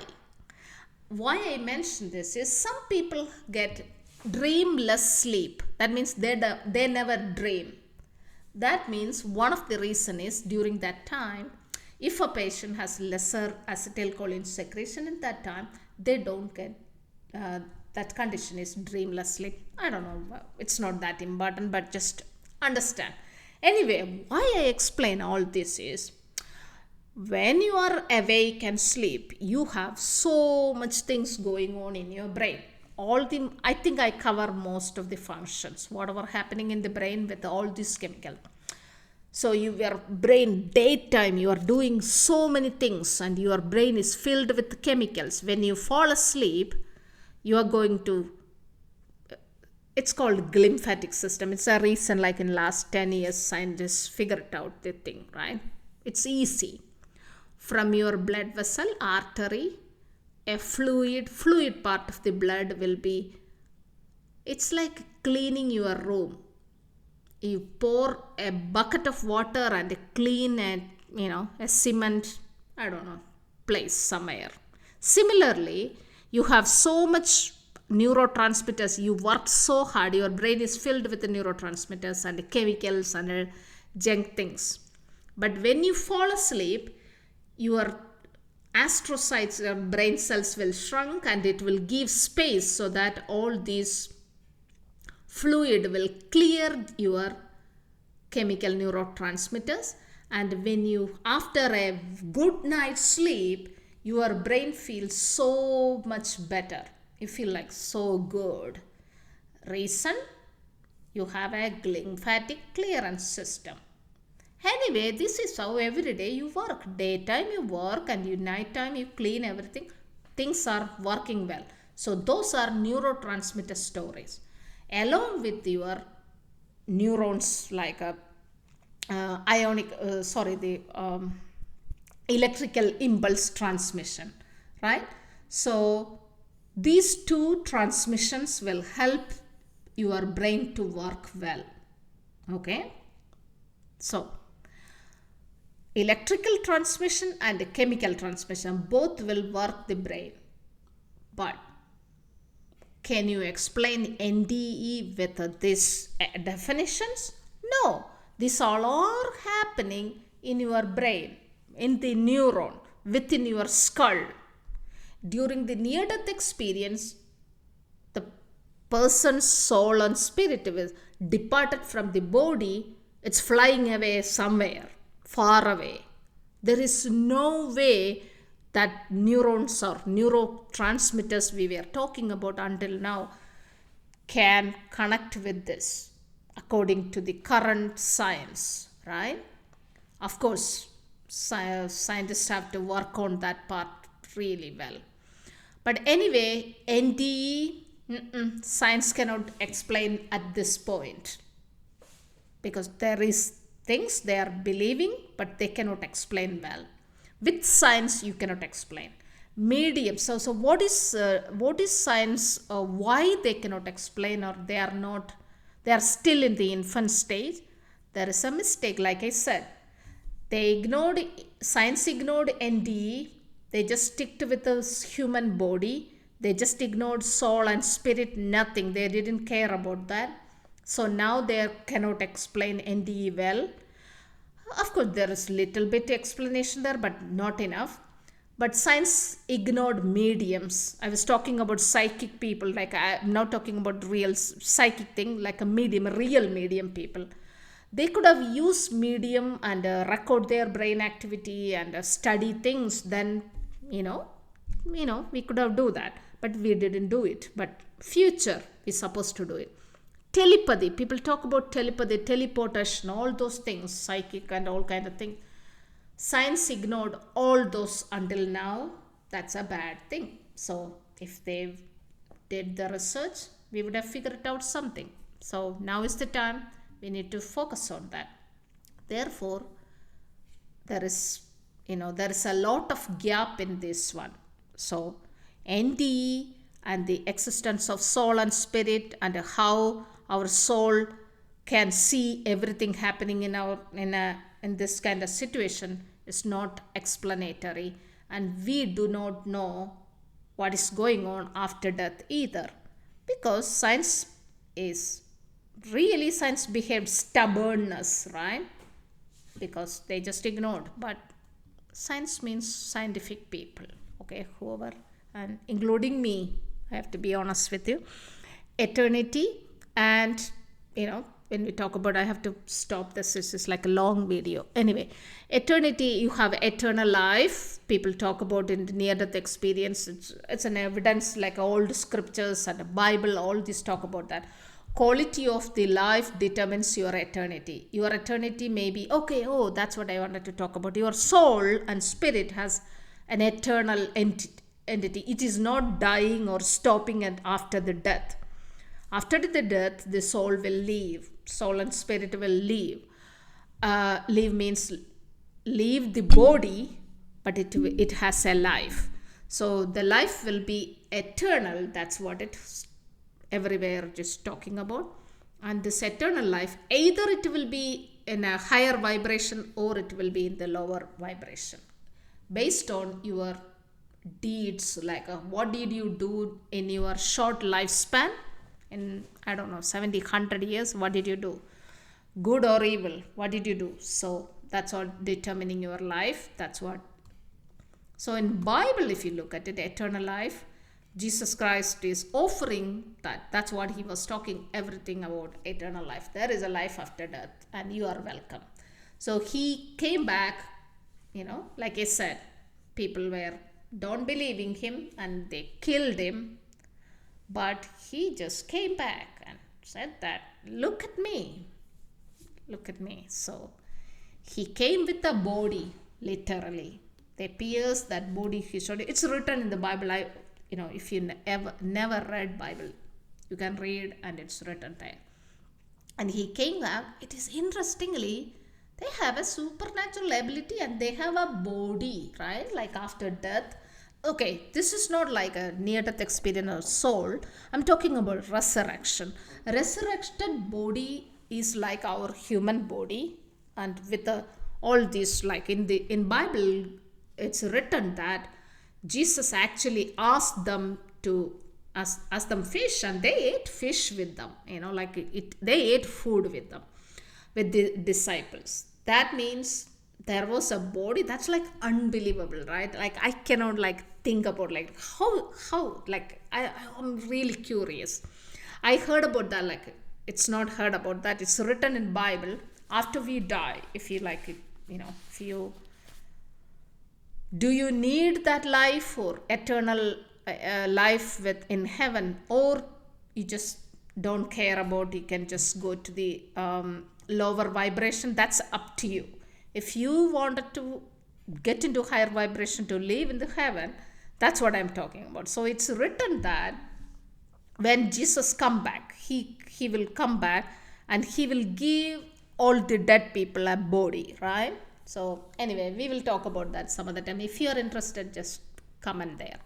So after Jesus is resurrected, he came and ate with his disciples, right? And he can disappear, like he can move. If it is a closed room, of course it was a closed room, and he appeared in the middle of the room. It's like that, the resurrected body has supernatural power. That's what it's indicated. And he also said that he will be back. And he also said that everybody is welcome to my kingdom. If you like, you can come in my place. In my father's place, there is like a lot of mansions. He didn't say that it is like a small little place, but he said that there is mansions, and like mansions, big buildings, big rooms, whatever it is. So I'm saying there is evidence written in old scriptures about these near-death experience, bigger than near-death experience.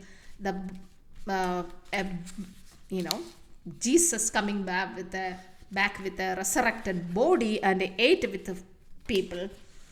So science just ignored. So according to Jesus, and what is Bible says is spirit. Like we were talking about body, soul, and spirit. Spirit is the part human during the creation of human. God created human in the image of God, right? That is what God actually created human with a spirit. If you talk about animals have only body and soul, no spirit. Animal is not human. So spirit is the one we can connect with God. That's what people talk about. So when you have when you just ignore God, or just like you have a spirit, it will be very infant stage. But you heard about some people are like super spiritual, and they pray and meditate, and they are always try to connect into the supernatural world. Like I'm talking about to God and angels, and talk about they have a very pure, very, very different life. Have you ever seen people like that? You'll be like very wondered about their lifestyle, like, because they are very calm, very big charisma, they are very knowledgeable, they're very humble, right? These people has, compared to maybe me and you, our spirit may be very little bitty, struggling there inside our body, but people can get like a big, huge spiritually, like a big, like a lot of portion. You know what I'm saying? Big spiritual portion. So that those are the people guided by spirit. You heard about that kind of things, right? Anyway, so it's in Bible actually. Supernatural power, spirit. When we talk about spirit, you get spirit has all the supernatural power of human body is note on the soul. In the soul is your character, your personality, but supernatural power is constrained or located in your spirit.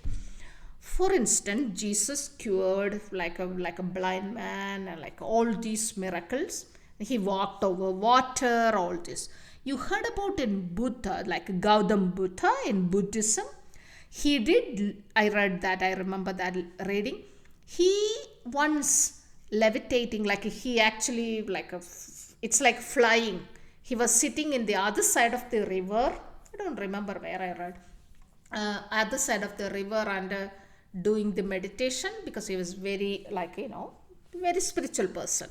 He actually levitated to the other side of the river. Oh, that's like if you think about in the like a materialistic thing, like there is no like you cannot explain that, but that's a power of spirit. Teleportation, all those. Like one example is in the Bible, right? That's why I mentioned here. In Bible, Philip, that Jesus actually, it's Acts of the Apostles. It's in the New Testament. Okay, just understand that. In Bible, one person named Philip, right? Philip is one of the follower of Jesus Christ. So Philip was teleported. He was actually in one instant. He was in one place in Africa, in that area, and the next time I think in the Egypt. I have to look at that. I forgot actually. Ethiopia, I believe so. Anyway, so he actually, in the next moment after he did his job, actually he doesn't have, like, of course, I think it's through God, or maybe his spirit has that power. I don't know. I'll explain that later in detail, but understand there is an incident written in Bible. There are multiple incidents. I think 2 incidents there, but one incident is example is Philip. He has a supernaturally transported. So that is teleportation.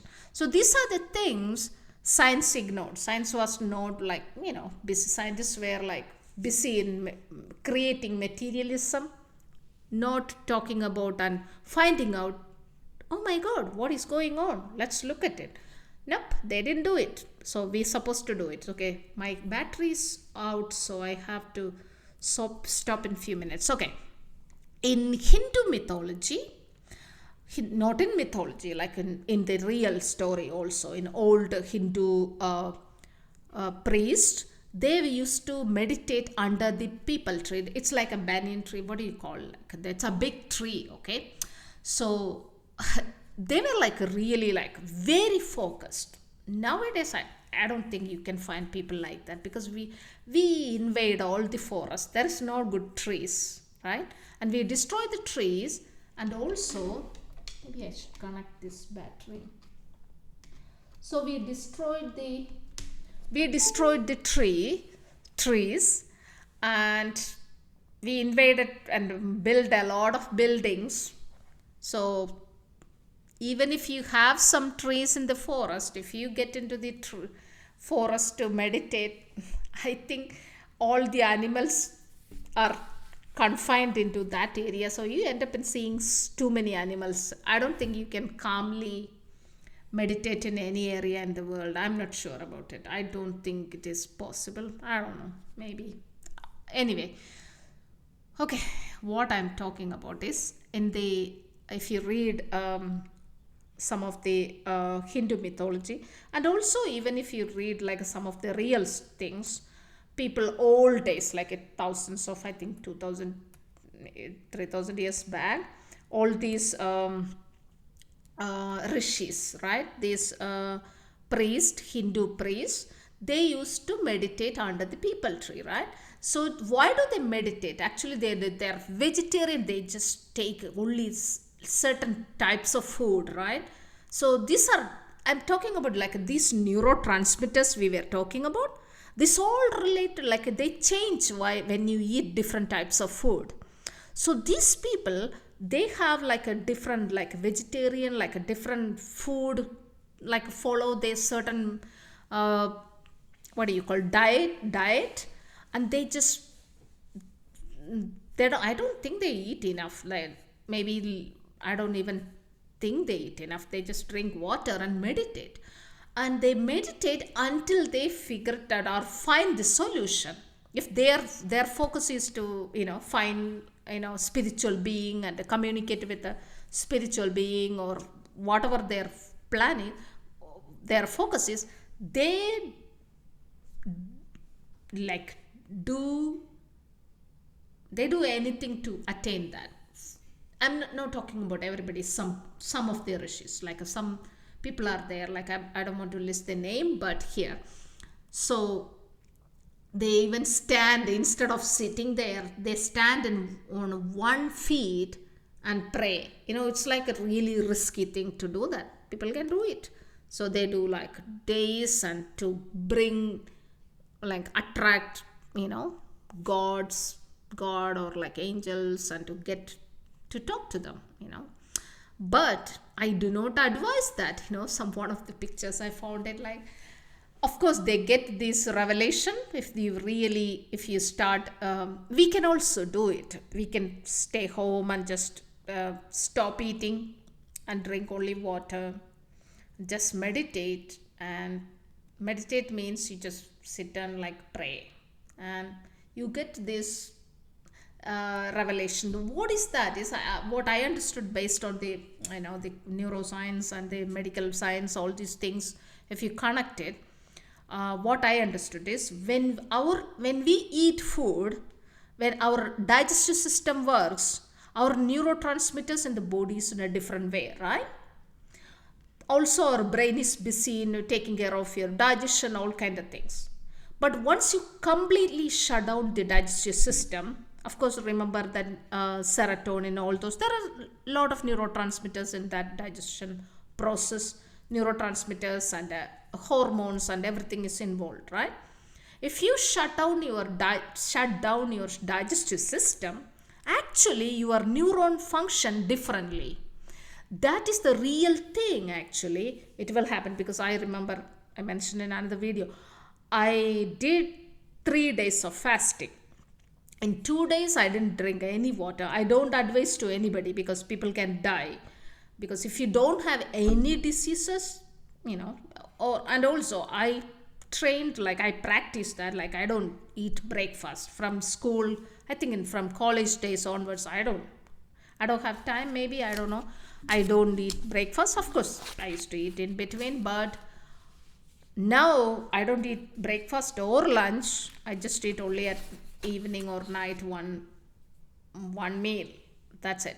If I have time, I would love to eat, I eat like 3-4 meals I can eat it. 2-3 meals I eat, but normally I eat only 1 meal. So I can stay hungry. I don't feel hungry, because I eat just night, and then I'm used to. So morning and lunchtime I won't be hungry. So similarly, so for me it is easy. So I skip dinner, and then I just don't eat the next day also. So it's easy. So if you eat 3 days like 3 times heavy meal, it will be so hard for you to fast.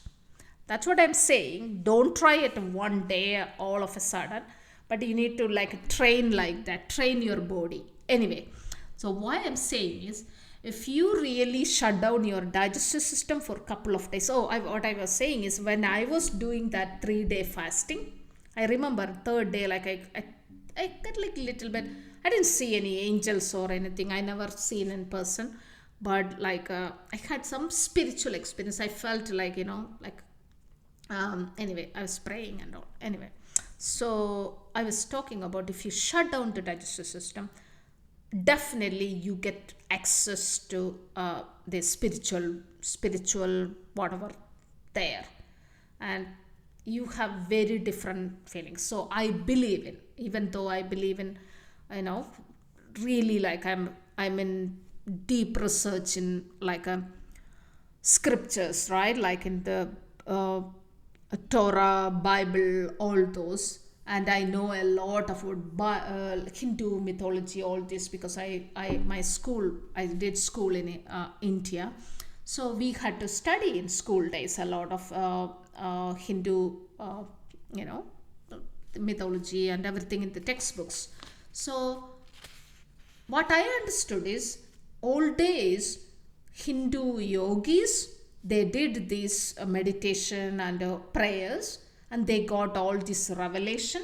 That's, I agree with that. Yes, it is possible with our body, because they know something we don't know. They knew all those things because, they got that access to those things, and they started praying and they got that spiritual revelation.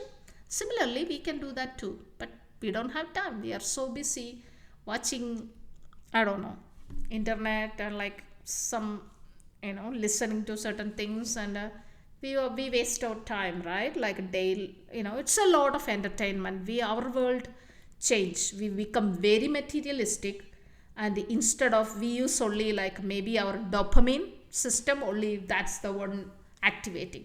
No, I told you 8 different neurotransmitters. So you need to have all these in balance. So anyway, so let's move on. What I was talking about is, if you shut down your digestive system and, focus, you can act like stimulate your brain in a different way.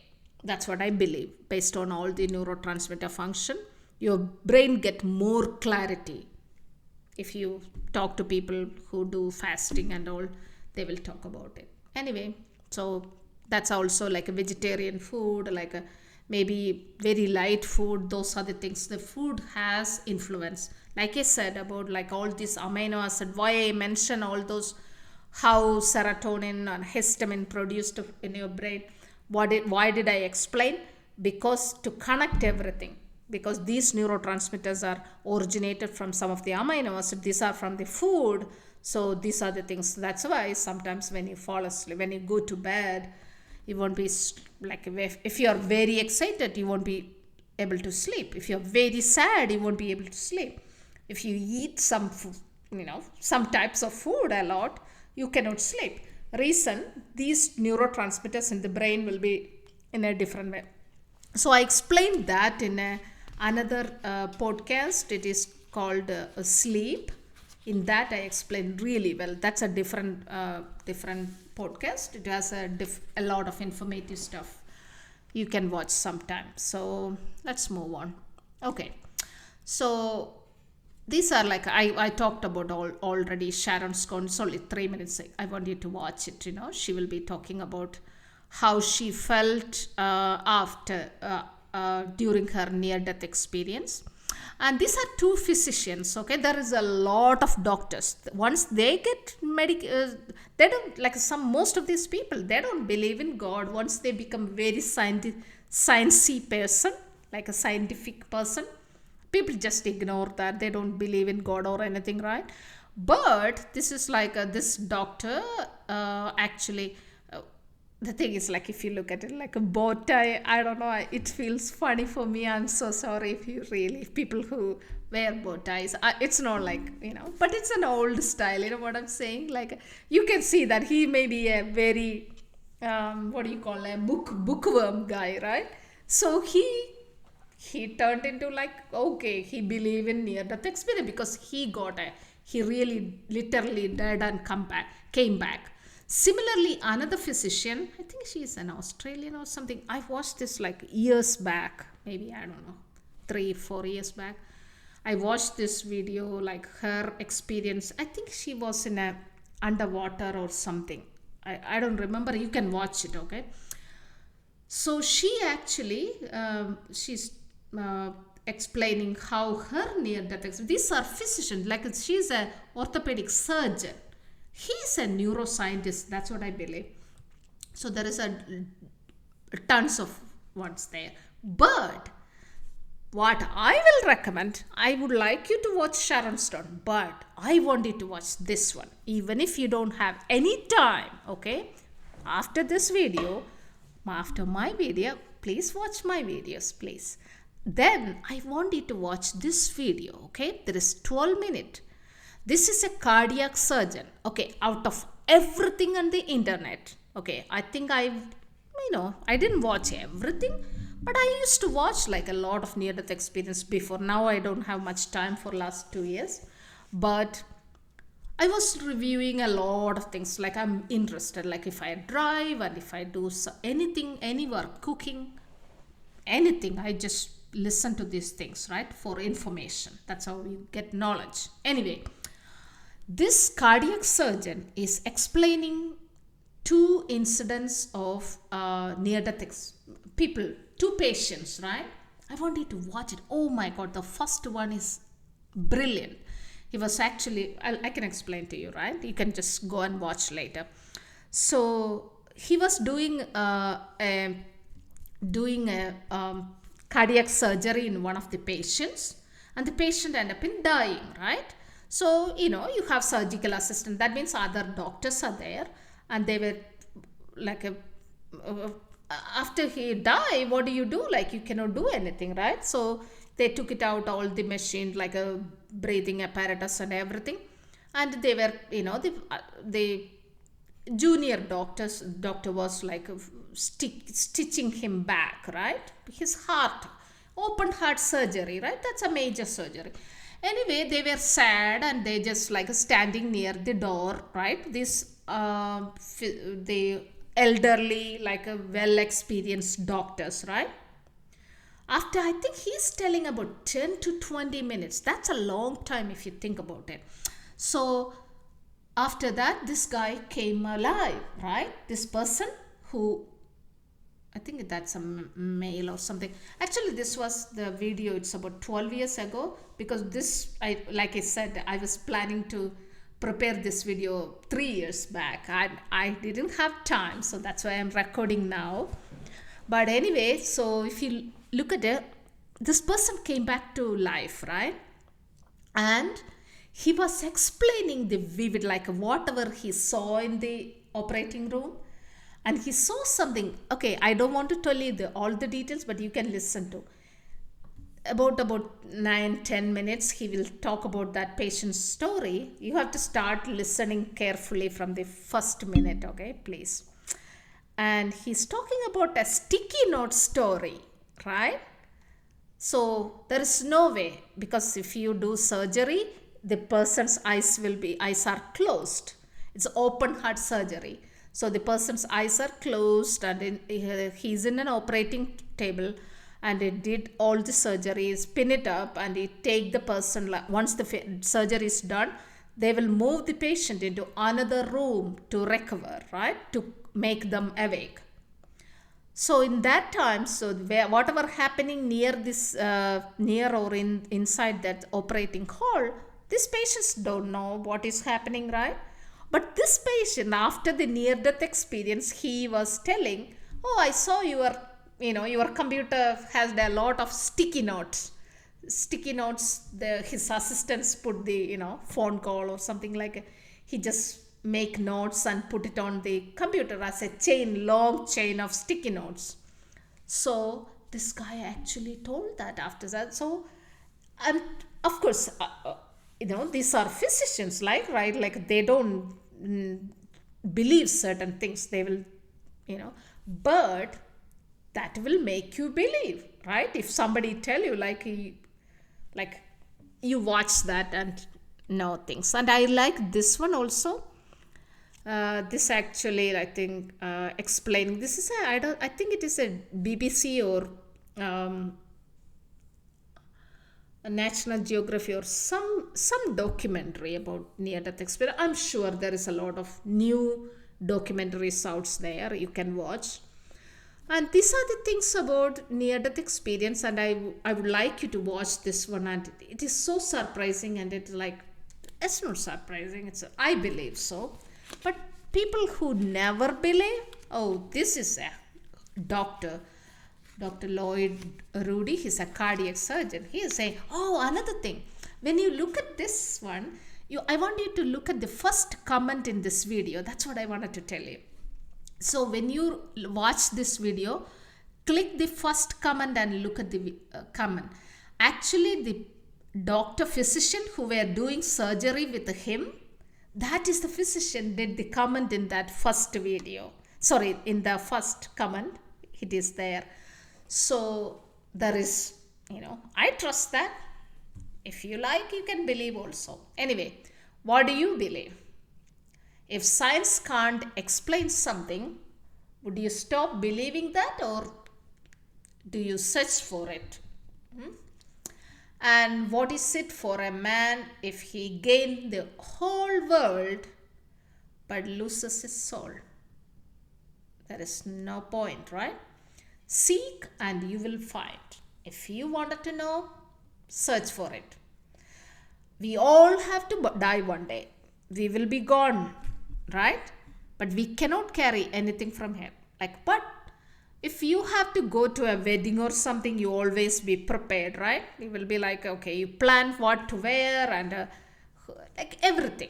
If you wanted to go to a vacation, you plan so much planning. But only thing is, we never plan for our death. Have you ever thought about it? We cannot carry anything from this earth. That is proven. There is no way we can take anything from here. Therefore, we're supposed to plan actually our life. That's what my advice. Because we need to think about it. People hate to think about death. Of course, we don't know when we are living, but if there is a life after death, it is worth thinking or planning about our life after death. That's what I do. If I have 100 years on earth, that is nothing. I wanted to live really good life on eternity. Okay?